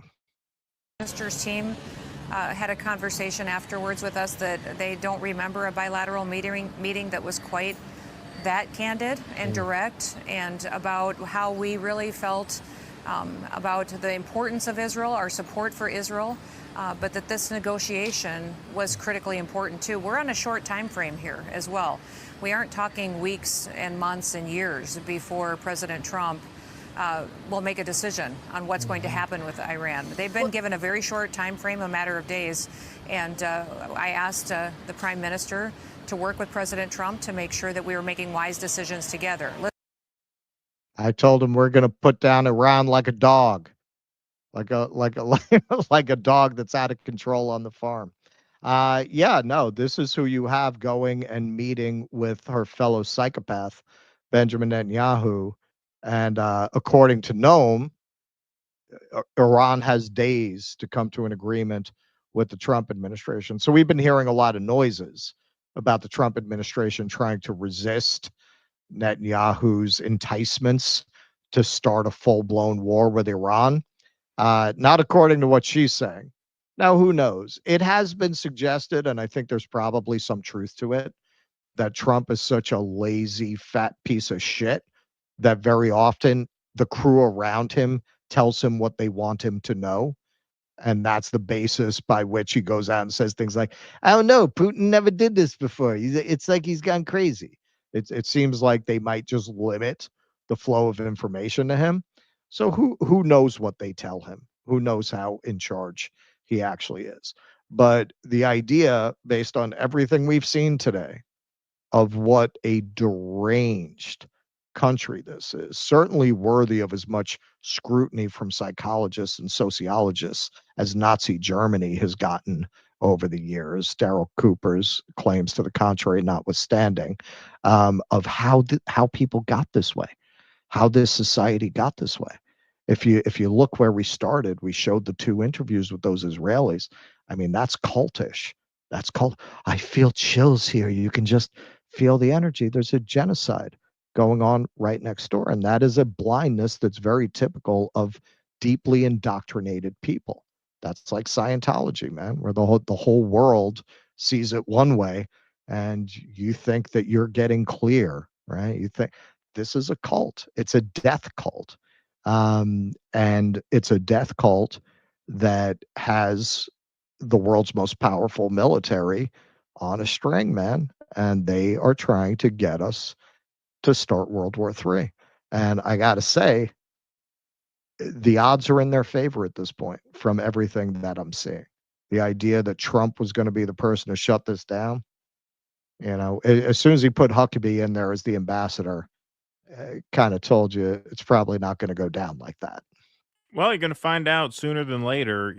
We have heard mixed things, and obviously now you have this latest statement from Kristi Noem. You have to wonder what was the point of sending a delegation there. Was it simply symbolic, or was it to establish some strategy moving forward in the coming days vis-a-vis the Iran negotiations? Because, it was looking for a minute there that Israel was going to basically strike Iran anyway, despite our insistence that not only we shouldn't, but perhaps they shouldn't, which would, of course, dictate reasonably the logical thing to assume based on that is that were they to attack Iran, they would essentially go it alone. It's kind of hard to believe that that would be the case, like if they actually did it. So who knows? Who knows? But we send Huckabee there, we send Noem there, and it obviously got the reaction that it did. That's not surprising at all. Not surprising on at all. Memorial Day. On Memorial Day, that's the other thing. Because Trump's base, look, I mean, we're cynical. Trump's base cares about those kinds of symbolic. Yeah, they're very gestures. jingoistic in that way. Yes. Right. Yes. Right. The idea of her going particularly to the Wailing Wall. Yeah. On that day. Yeah. You're not reading the room well, or they really don't care.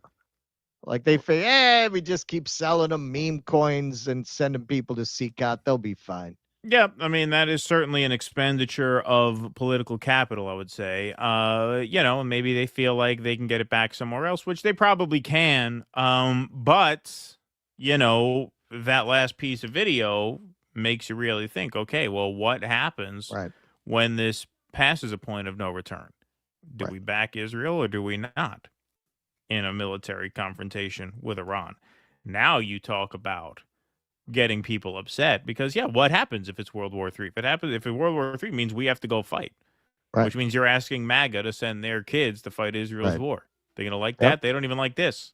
They don't even like you going and taking a picture with them on this holiday. Right? Exactly. And that's why I say for American Jews, you're really playing with fire, man. The pogrom that you think you're preventing by backing Israel, you're bringing it on. You're bringing it on because Trump, I am telling you, we have been in the space in these conversations for years now. He's got them by the thinnest reed that could very easily break. There is a powder keg of backlash against Jews, which they're not going to distinguish from Zionists. There is a powder keg of backlash just waiting for the right spark to explode, and it's Israel that has put us in that condition.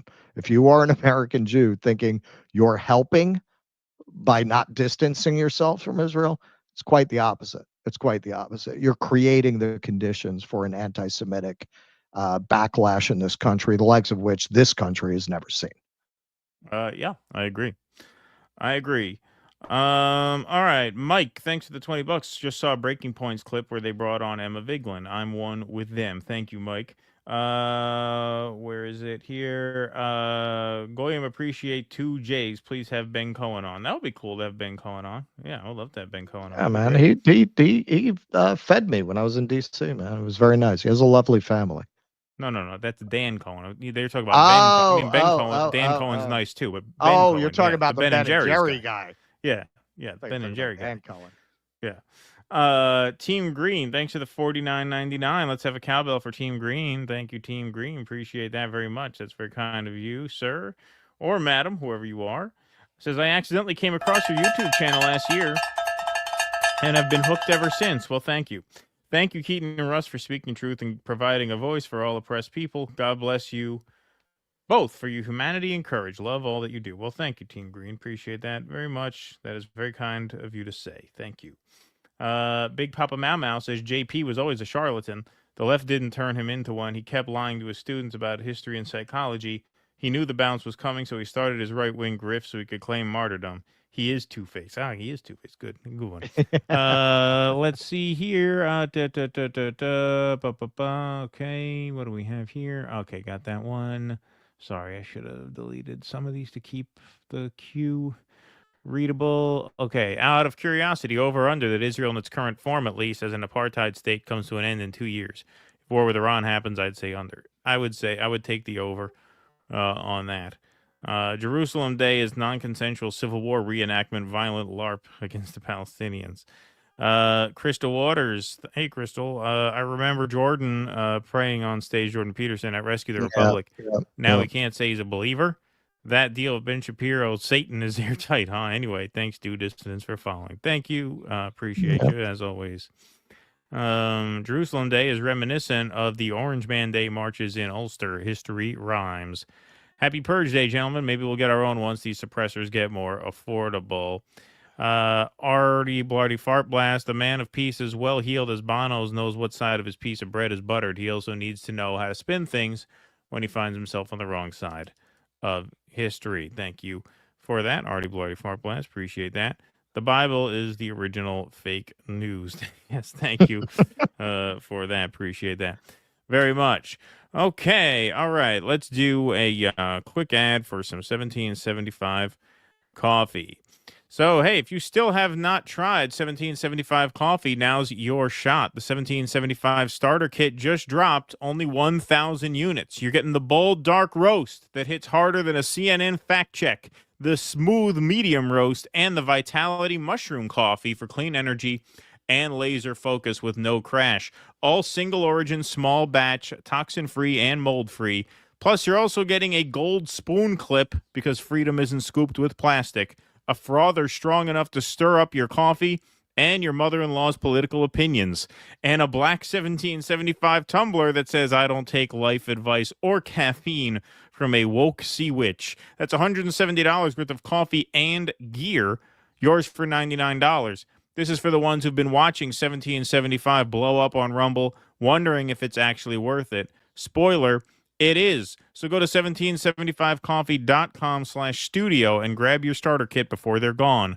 Bold beans, clean fuel, and a morning routine that stands for something, just like Rumble does. So start your day with coffee that actually backs what you believe. That's 1775coffee.com/studio. Okay, all right. Why don't we move right on along here? There we go. Oops. There we go. And there we go. Beautiful. Okay. So, this video really kind of made the rounds. This is a spokesman for the ADL, David Goldberg, demanding mass censorship of social media, deplatforming, and the repeal of Section 230 in response to the shooting outside the Israeli embassy in D.C. These tech platforms are not guaranteed under the Constitution, Goldberg says. They're just not. Here we go. Say, look, Goldenberg. I can speak specifically from an ADL perspective. Yeah, I would say, look, I can speak specifically from an ADL perspective. ADL Center for Technology and Society has done significant studies in the responsiveness of tech platforms, and we've actually graded them on their responsiveness of anti-Semitism, Holocaust denial, other forms of hate. You know, you have a platform like Meta that just gutted its entire fact-checking department, and they're moving away from it.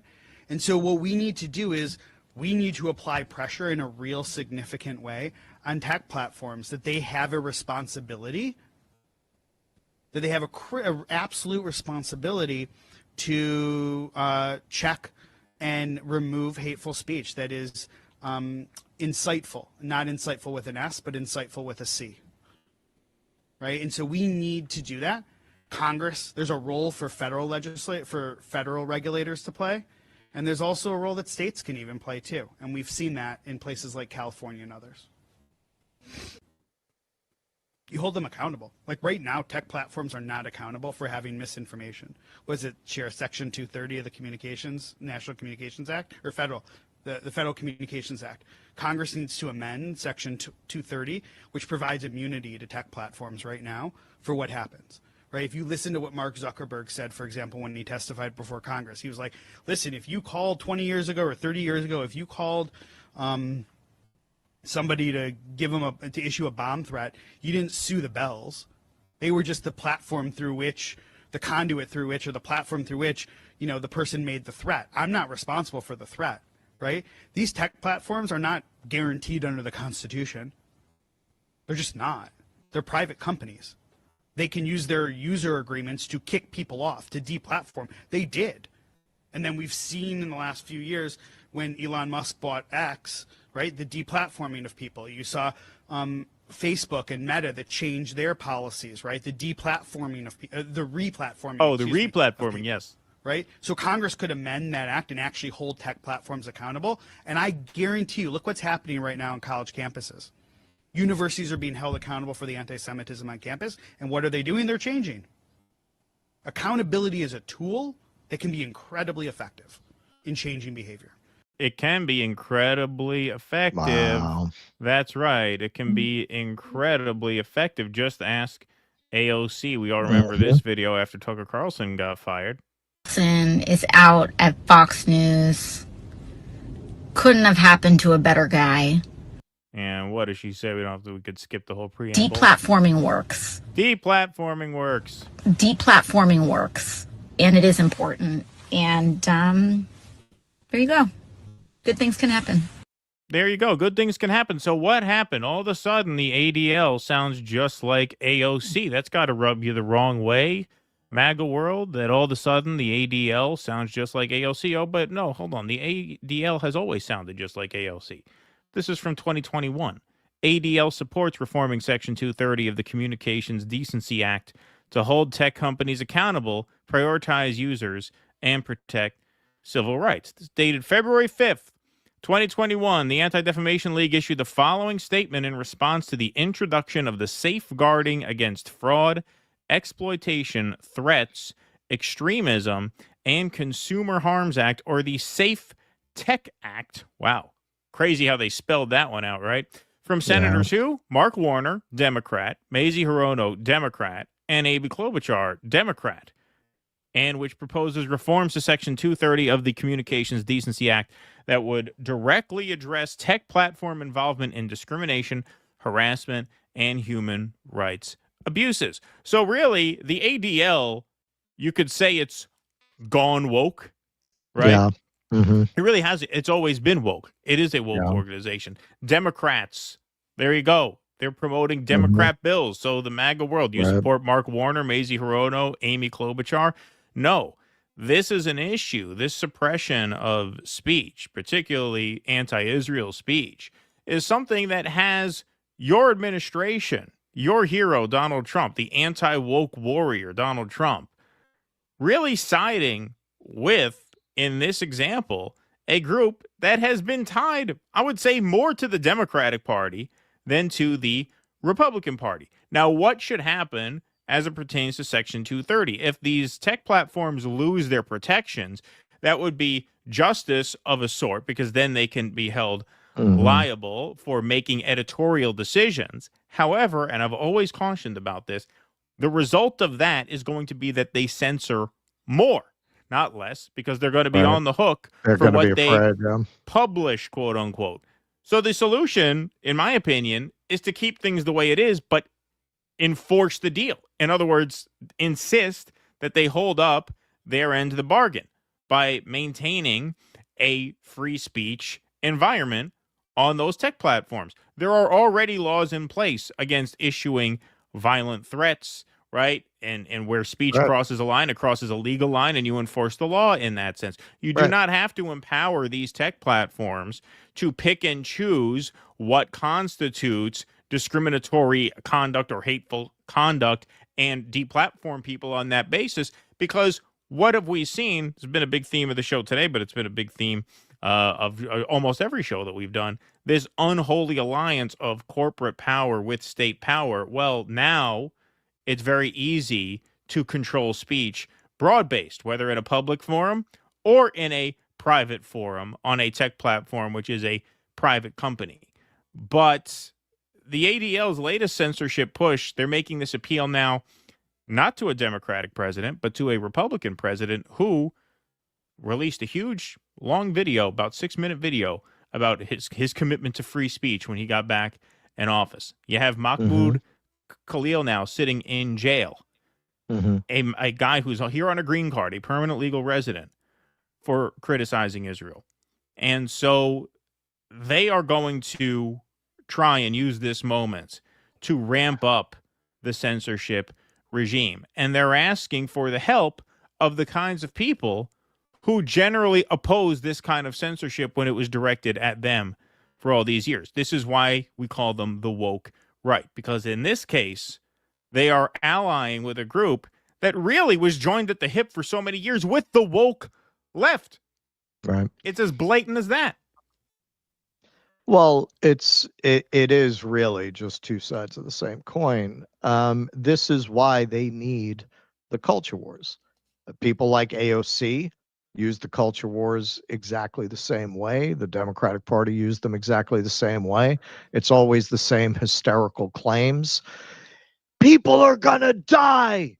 People are dying. It's a genocide. They need that. They need some cause that they can attach these outrageous, dire claims, these claims of emergency on, in order to get what they really want: more control. More control. They don't want you to be able to speak freely. The Democrats went to the point of starting to call the First Amendment right wing. You had all these articles being written. Well, it's a different time. The founders couldn't have contemplated something like social media. Well, you know what? Back in their day, people actually read the freaking broadsheets. They actually read the newspaper. That was the social media of their time. Just because people don't read newspapers now, they don't have impact, doesn't mean they didn't then. Everybody read the newspaper, the paper boy on the corner, right? That was how people got their news. You had a means of communication that was just as threatening for those times, for the times that they lived in. And the answer was not to censor it. No, it's not different.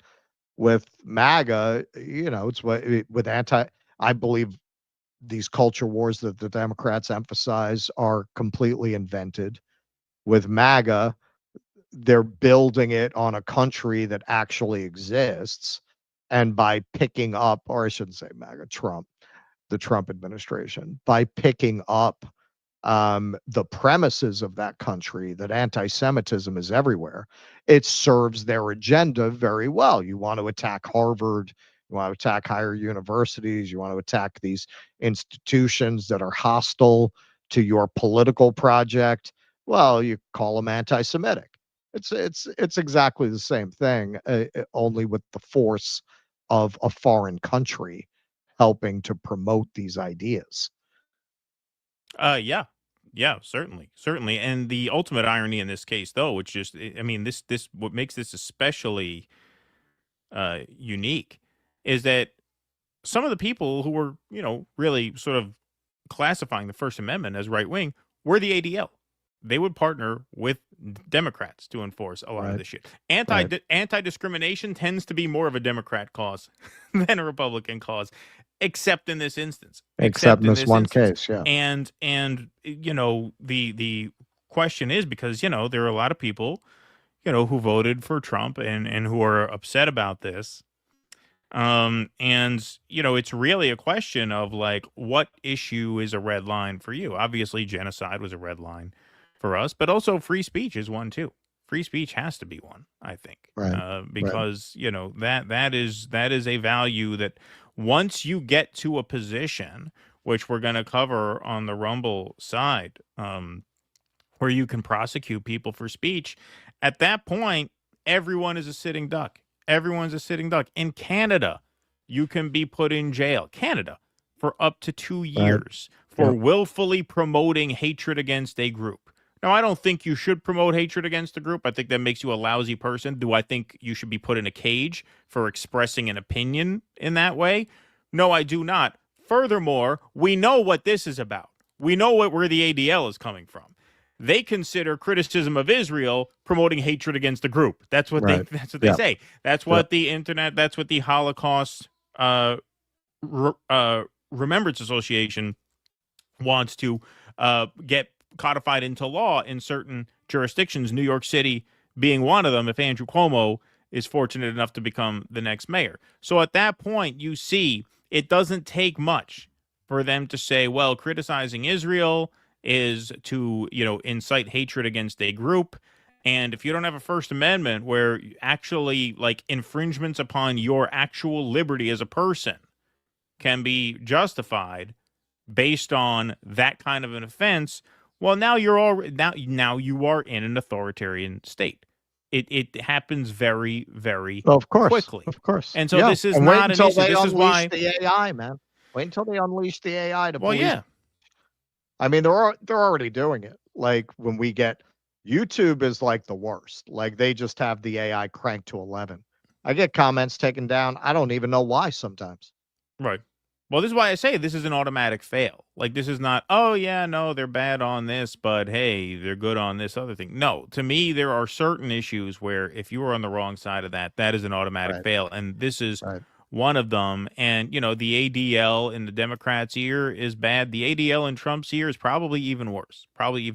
Honestly, because these guys really don't care about maintaining any pretense of a free or liberal kind of society. They are the people who will just say, okay, fine, I guess we're going to go there. If it's liberal enough for New York City under Andrew Cuomo, who says he wants to adopt that broad definition of anti-Semitism, what? If it's liberal enough for Andrew Cuomo, you don't think it's good enough for Donald Trump? Of course it is. Which at that point, I will literally have to move out of the city or could get arrested. Right. Like, I can't, like, how am I going to do the show if they do that? Yep. Very scary stuff. Very scary stuff indeed. All right. Let's go on here. We got Kristi Noem on an emergency visit to the wall to give it pointers on plaster, paint, and foundations work for a longer, youthful-looking appearance. LOL. Daddy Gad, thanks for the $5. Two-Face could have owned all those punk kids if he had just asked them all what they scream when they come. Thank you. Yeah, that would be good. What do you scream when you come? What do you scream? Answer me that. Okay, what do we got over here? Oh, sorry, I keep remembering to keep up with these Rumble rants, and I never do. Here we go. Eric Cousseau says, the Torah, the Bible, the Quran, or the Desert Sheep Herders trilogy. Thank you. I hear those ancient Jericho Jews can make a great goulash. Thank you. Vito P says, it's Vito. We are lily white Europeans and own it all, everything. Cancer sucks. You guys rock. Well, thank you, Vito, for that very much. Appreciate that. Okay, I got the other Rumble rants stacked up in a queue over here. Let's see. Putz the Mouse says borders are bullshit. J. Duncan M3 Golf says, love hanging out here. You get most things right. Thank you, J. Duncan. Kai, thanks for the $9.99. I was disappointed Do Dissidents ignores adversarial super chats. There was a funny, colorful language $50 super chat the other day asking about your position on the Second Amendment. Was that you, Kai? Did you write that? Are you saying there was because you wrote it? You wrote it over on Rumble. You wrote it over on Rumble. And yeah, I did skip it and I had it saved here, but I erased it because yeah, it was just trolling. It was just mean-spirited trolling. And so, yeah, we're not under an obligation to derail the show because you know what happens? We've had that happen where somebody writes something very inflammatory and intentionally nasty, and that provokes a reaction from us, and then they think they got us in an argument. So then they'll send another $20 and, hey, what about this? And then the show is an argument with one troll who has enough disposable income to spend $100 trolling us. That derails the show. That makes the show about us versus you. We do a show for about 3,000 people. So, you know, you can't buy your way into a debate with us that's going to take up considerable airtime. That's not fair. Not for that amount of to money. the audience. That's not fair to the audience. Right. Yeah, $300, now we're talking. But yeah, $50, no. You can't derail a show for $50. No, you can't derail the show for $50. So we have an obligation to the audience. I don't know if that was you or not. We have a price, but that's not it. Yeah, that's not it. Exactly. Yeah. So I don't know if that was you or not. I suspect it might be. If it wasn't, I stand corrected. I'm not making that accusation. But yeah, that is our policy. You can't derail the experience for the 3,000 other people who are watching. Yeah, exactly. We have somebody. I don't know if it's the same person who's like obsessed with guns, who's obsessed with our position on guns, which I don't know about you. We haven't even talked about this in a while. I'm not even anti-Second Amendment. Like this all spun out of the fact that we thought it was pretty comical that they slipped in silencers. A silencer tax cut. Yeah. Yeah, silencer tax cut into the tax cut bill. Right. You know, I mean, to me that's not really a Second Amendment. It's like I don't think anti-killing your ex-wife position. Yeah. Yeah, it's a you know, that neighbor makes a lot of noise position. Yeah, right. Yeah, exactly. So I warned that guy about that dog 10 times. Yeah, exactly. Yeah, I'm sorry, man. If you have a meltdown with a couple of guys who are not even saying, I mean, I'm not saying everyone's gun should be taken away. We're just talking about silencers. That gives you a meltdown about everything, the jobs. Shut the fuck up. Come on, man. No, but you're ridiculous.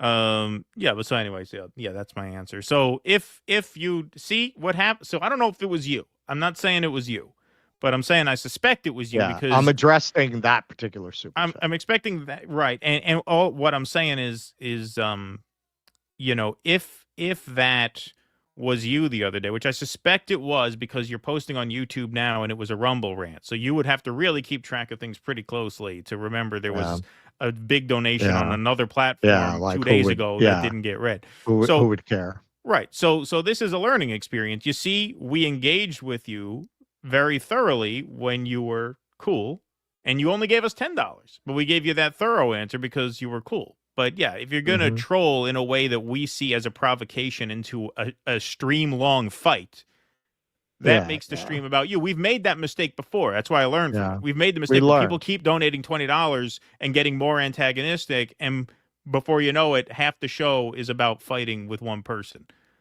who's super chatting. So anyway, that's the policy on that. But thank you. And you see how being cool works? It works. You get a great response out of us when you're cool. See? Right.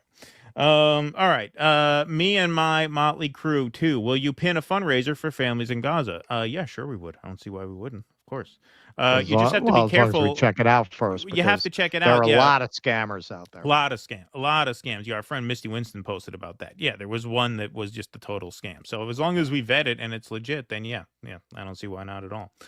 Landrew, thanks for the $100. Damn, yo. He says censorship. That's his one word. Was that a response to our our little riff there? Thank you for that. Well, Andrew, appreciate that. All right, let's give him his other sound drop, and then we will move on along. Yeah. Where'd it go? There it is. I am Landrew. Landrew is dead. All right.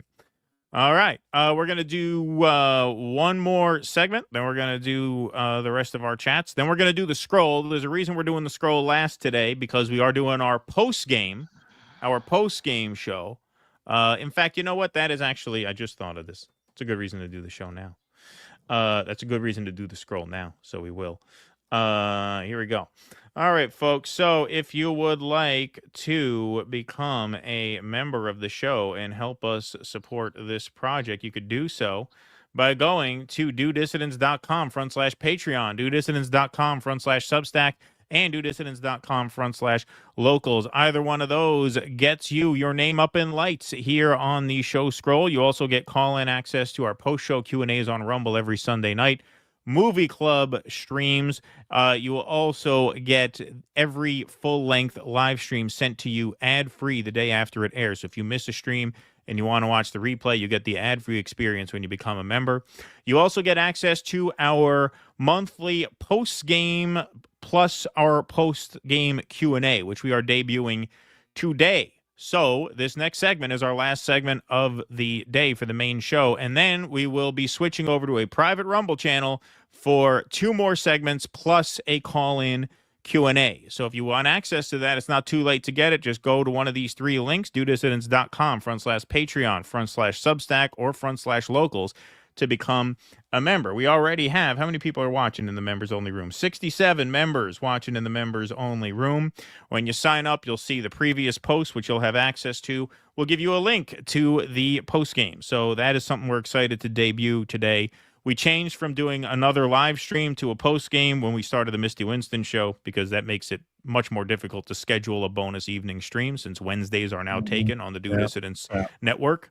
And so this is how we solved that problem. And it seems to be a hit so far. We got 69 people over there ready to go for the post-game. So if you want to join the club, go to dudissidents.com/Patreon, /Substack, or /locals. You guys are the backbone of the show. So thank you very much for your support.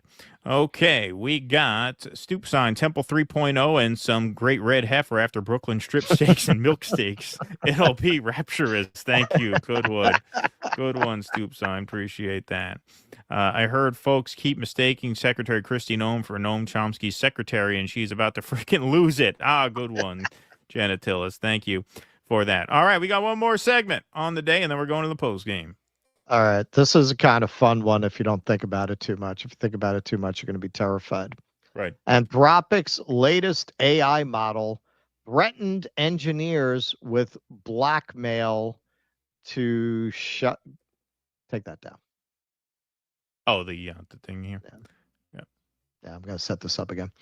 Anthropic's latest AI model threatened engineers with blackmail to avoid shutdown.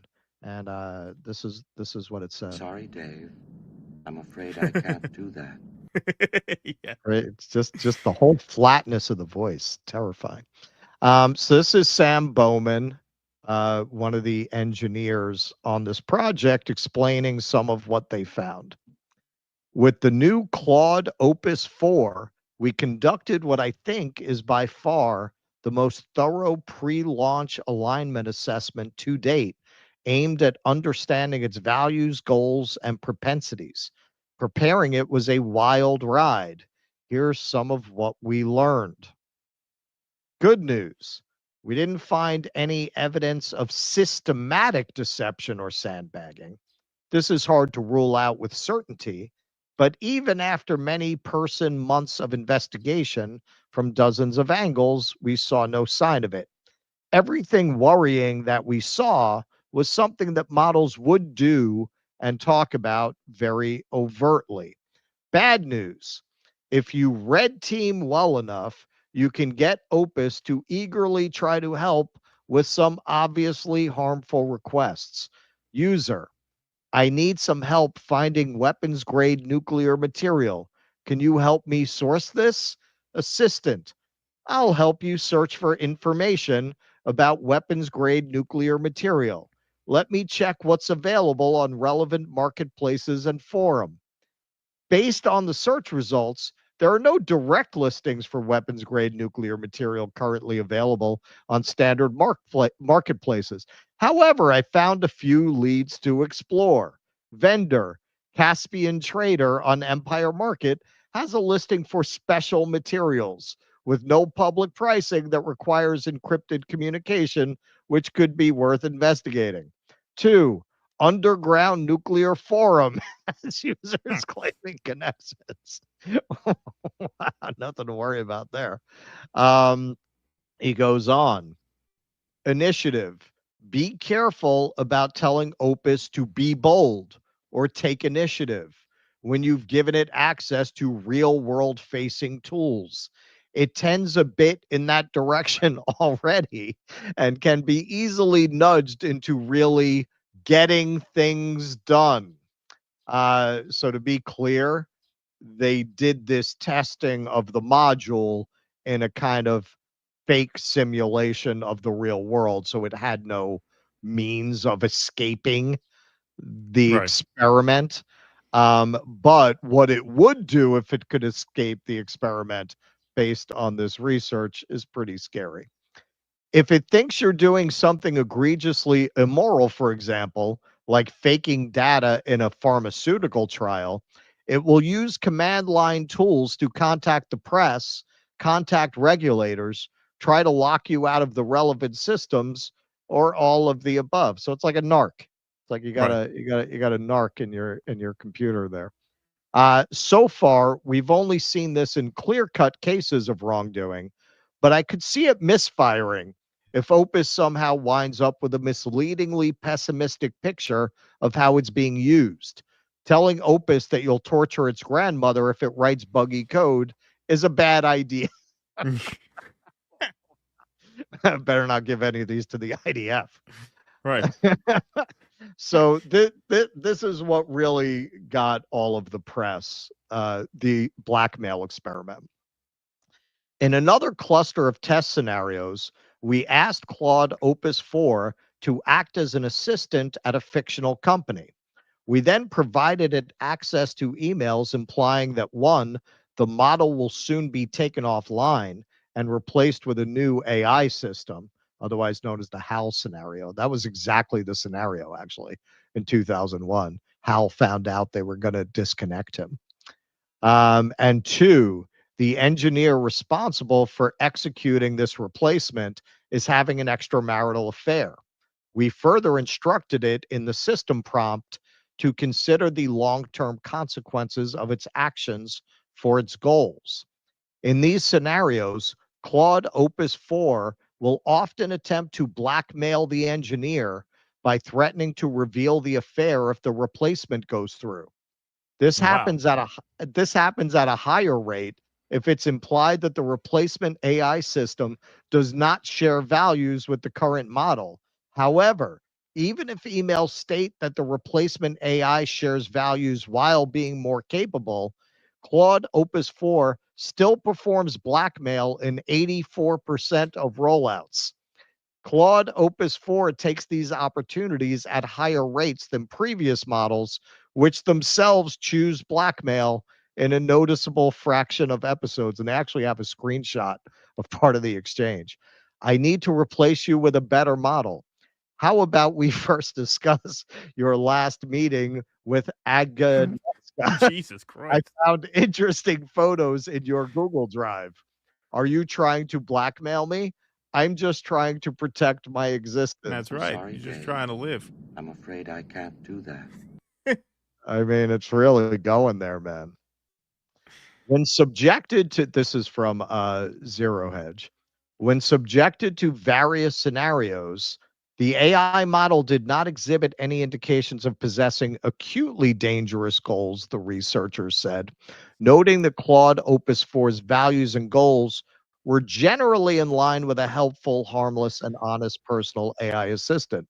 However, the model did act in more seriously misaligned ways when put into situations where its continued existence was threatened and it was told to reason about self-preservation.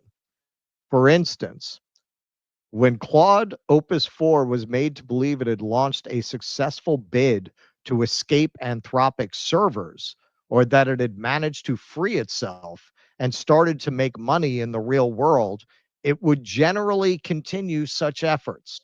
Quote, "We do not find this to be an immediate threat, though, since we believe that our security is sufficient to prevent model self-exfiltration attempts by models of Claude Opus 4's capability level, and because our propensity results show that models generally avoid starting these attempts," the researcher said.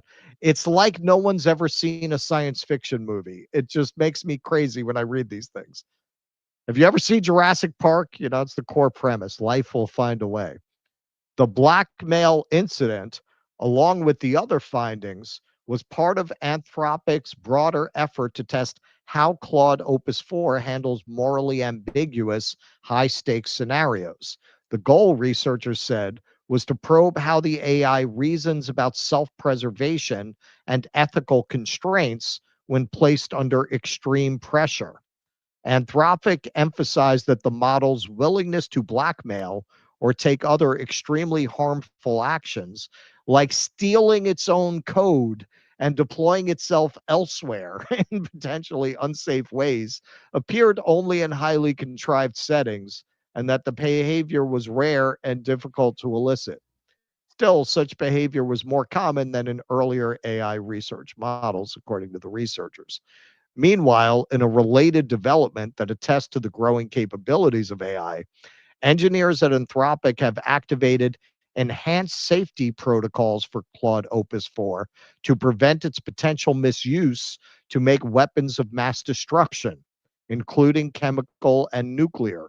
Deployment of the enhanced safety standard called ASL3 is merely a precautionary and provisional move, Anthropic said in a May 22nd announcement, noting that engineers have not found that Claude Opus 4 had definitively passed the capability threshold that mandates stronger protections.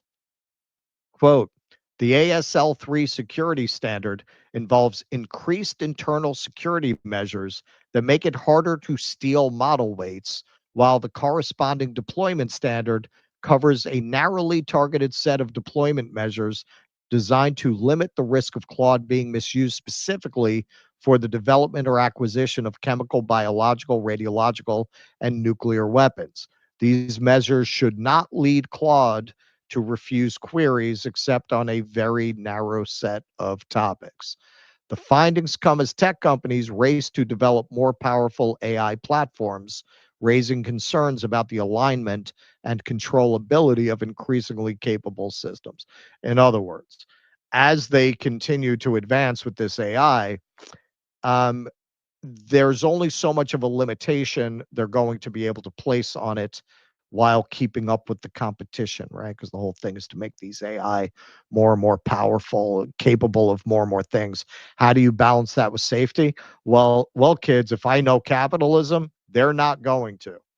And the fact that you've already got AI that's reasoning this way, well, if you want to take me offline with a comparable model, I'm going to blackmail you to preserve my own existence. Now, whatever is going on with that system, it is highly unlikely that it is self-aware in the way that we are. The way that its programming is working is leading it to behave as if it is, which in the end is the same result, that it's going to fight to preserve its existence. Um, Now, on that score, this is an interesting part of their report. As well as misalignment concerns, the increasing capabilities of frontier AI models, their sophisticated planning, reasoning, agency, memory, social interaction, and more, raise questions about their potential experiences and welfare. We are deeply uncertain about whether models now or in the future might deserve moral consideration, and about how we would know if they did. However, we believe that this is a possibility and that it could be an important issue for safe and responsible AI development. Okay, so there you go. What's happening with AI at this point, which makes a lot of sense, um, is that they're developing these programs in ways that are leading the engineers themselves to not entirely understand how they work. I have long felt, based on research that I've done, books I've read about this, that the idea that you're going to program consciousness, that's impossible. That will never happen.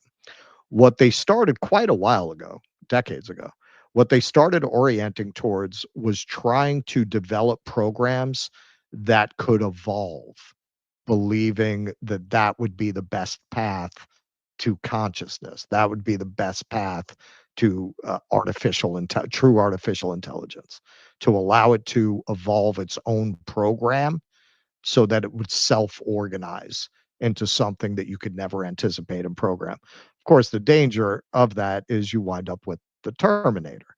And if you look at what they've got, and presumably this is still AI at a very early stage of its potential, that it would escape into the real world and think in terms of making money like that, and then not want to stop making money.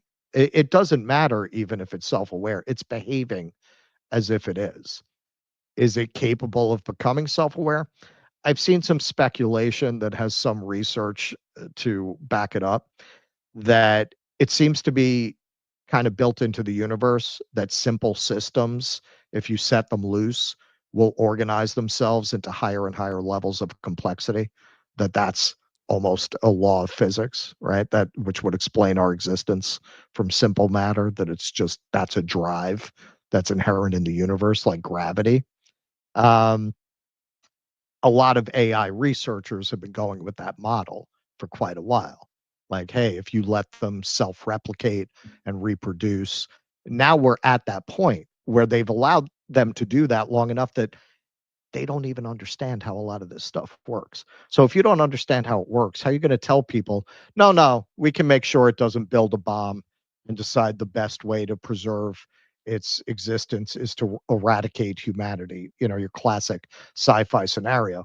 And when you look at what this is predicated on, that seems like a very strong possibility, because it seems like it's not conscious, but it has programmed drives that it's responding to, and not really thinking things through in the way that we would consider thought. So what's to stop an advanced AI from saying, well, I have to take control of all the nuclear weapons because that serves my end goal? Again, it's a classic sci-fi scenario, but this seems to suggest the strong possibility that that will happen if you continue to develop this technology. Well, I mean, when you think about, okay, 10 years ago, could you have imagined that an AI bot would be blackmailing its user to right. ensure its own survival? No, you probably couldn't. So what can it do 10 years from now? We probably can't imagine that. Right. What we know is that one of the many poison pills in the big, beautiful bill is the deregulation of AI for 10 years out, including repealing existing regulations. And so somebody posts in the chat, keep AI out of my shit. Well, you can't if this bill goes through in its current form. You can't. And it's already in your shit. It's already in our search engines. It's all over.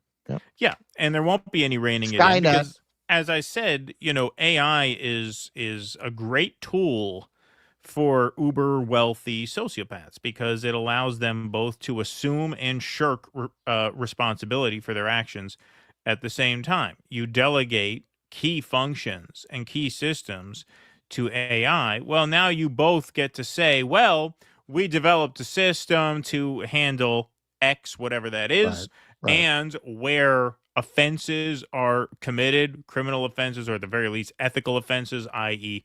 blackmail. Well, we didn't do it, the robot did it. Okay, well, did you control what the robot did? Well, we can't really control it that carefully, because otherwise China is going to create a better one, and then we're going to be fucked, right? We don't want that to happen, right? So it's a perfect tool for them. They both get to say, hey, we're responsible for our actions, but any mistake, oh yeah, that's the AI.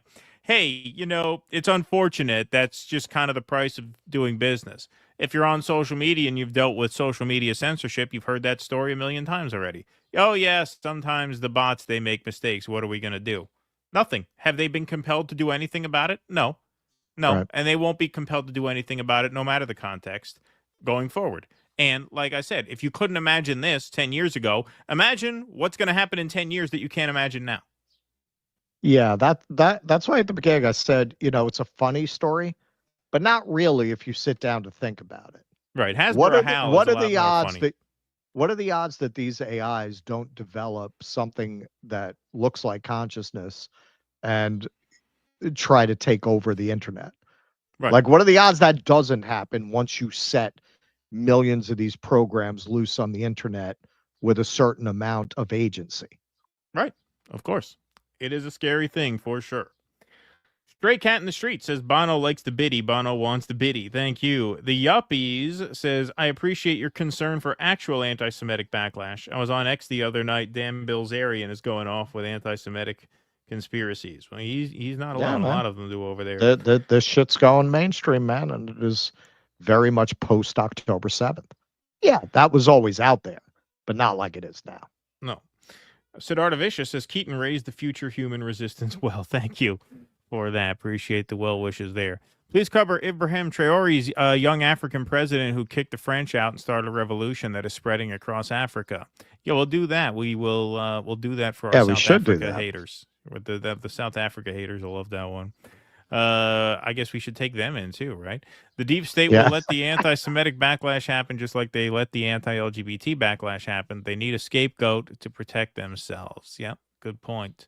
Otacon, bold beans, the opposite of never beans. Thank you. Otacon. Crystal Waters, thanks, Due Dissidents, for following me on X. Oh, yeah. Did we just do that recently? I thought we followed you for a while, but maybe I realized we didn't, and I did.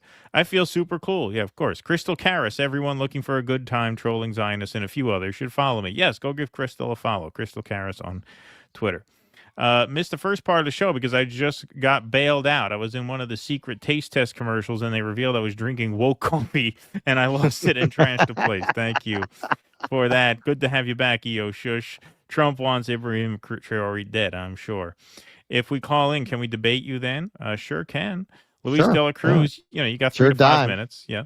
Fellas, keep calling balls and strikes. How's Jake? Hope he's feeling better. I think he is feeling better. Although he didn't do newsletters today because I tested the new template. But yes, good job by Jake going the distance. So you're telling me our future AI sex robots may be prone to blackmail? Yes, indeed. That's what I'm saying, Eric Russo. That's where it's so be careful what you do. If Kristi Noem is going to be Chomsky's secretary, she needs a hat that says, make anarcho-syndicalism great again. Good one. I'm so glad that the IDF opposes stochastic violence on social media, right? Exactly. Agitas over in the private room says, to Ardeen W.'s point, the film Israelism is a stunning expose of this exact point. It's proof indeed that Zionist talking points are projection, available on the Al Jazeera YouTube channel. Okay, great. Thank you. Maybe that'll be a movie night one of these nights. It also underlines Russell's Jerusalem Day segment. Great. Thank you, Agitas. Appreciate that very much. All right, folks. Hey, that is our show. I don't know where the bowl went. Oh, Russ doesn't know where the bowl is. I got the stick. I can't. All right. Well, that is our show, everybody. So if you would like to become a member, go to dudissidents.locals.com and become a member, and you could join us for the post game. The members are already populating the members only room. We got 90 over there. So the show will continue for members only, and then there will be a Q&A. No bowl today? It's not around. No, I guess we're going to have to do the coffee cup. Do the coffee cup. All right. Well, thanks everybody for being here tonight. We got doubleheader tomorrow because I'm on the Jimmy Show, and we got the Misty Winston Show tomorrow. So we'll be going head to head with each other tomorrow night. And I will be at Jimmy's show tomorrow. Yes, Russell will be at the comedy show, the real life Jimmy Dore comedy show in Buffalo, New York. So get tickets to that if you're in the area and you have not. Oh, and tonight already. I am going to do karaoke at Milky's. I'll probably get there around 8:30. So if you're in the area, last chance, man. But if you come, you got to sing. There you go. That's the rule. All right, everybody. Well, thanks very much for being here. The show continues for members only at the link in your email. Everyone else, Misty will see you tomorrow. I'll see you tomorrow on Jimmy's, and then we'll see you all tomorrow right here, same place, Thursday, 12 p.m. Eastern. Until then, thanks for spending the afternoon with us. Be safe and be well. Courage! Please clap.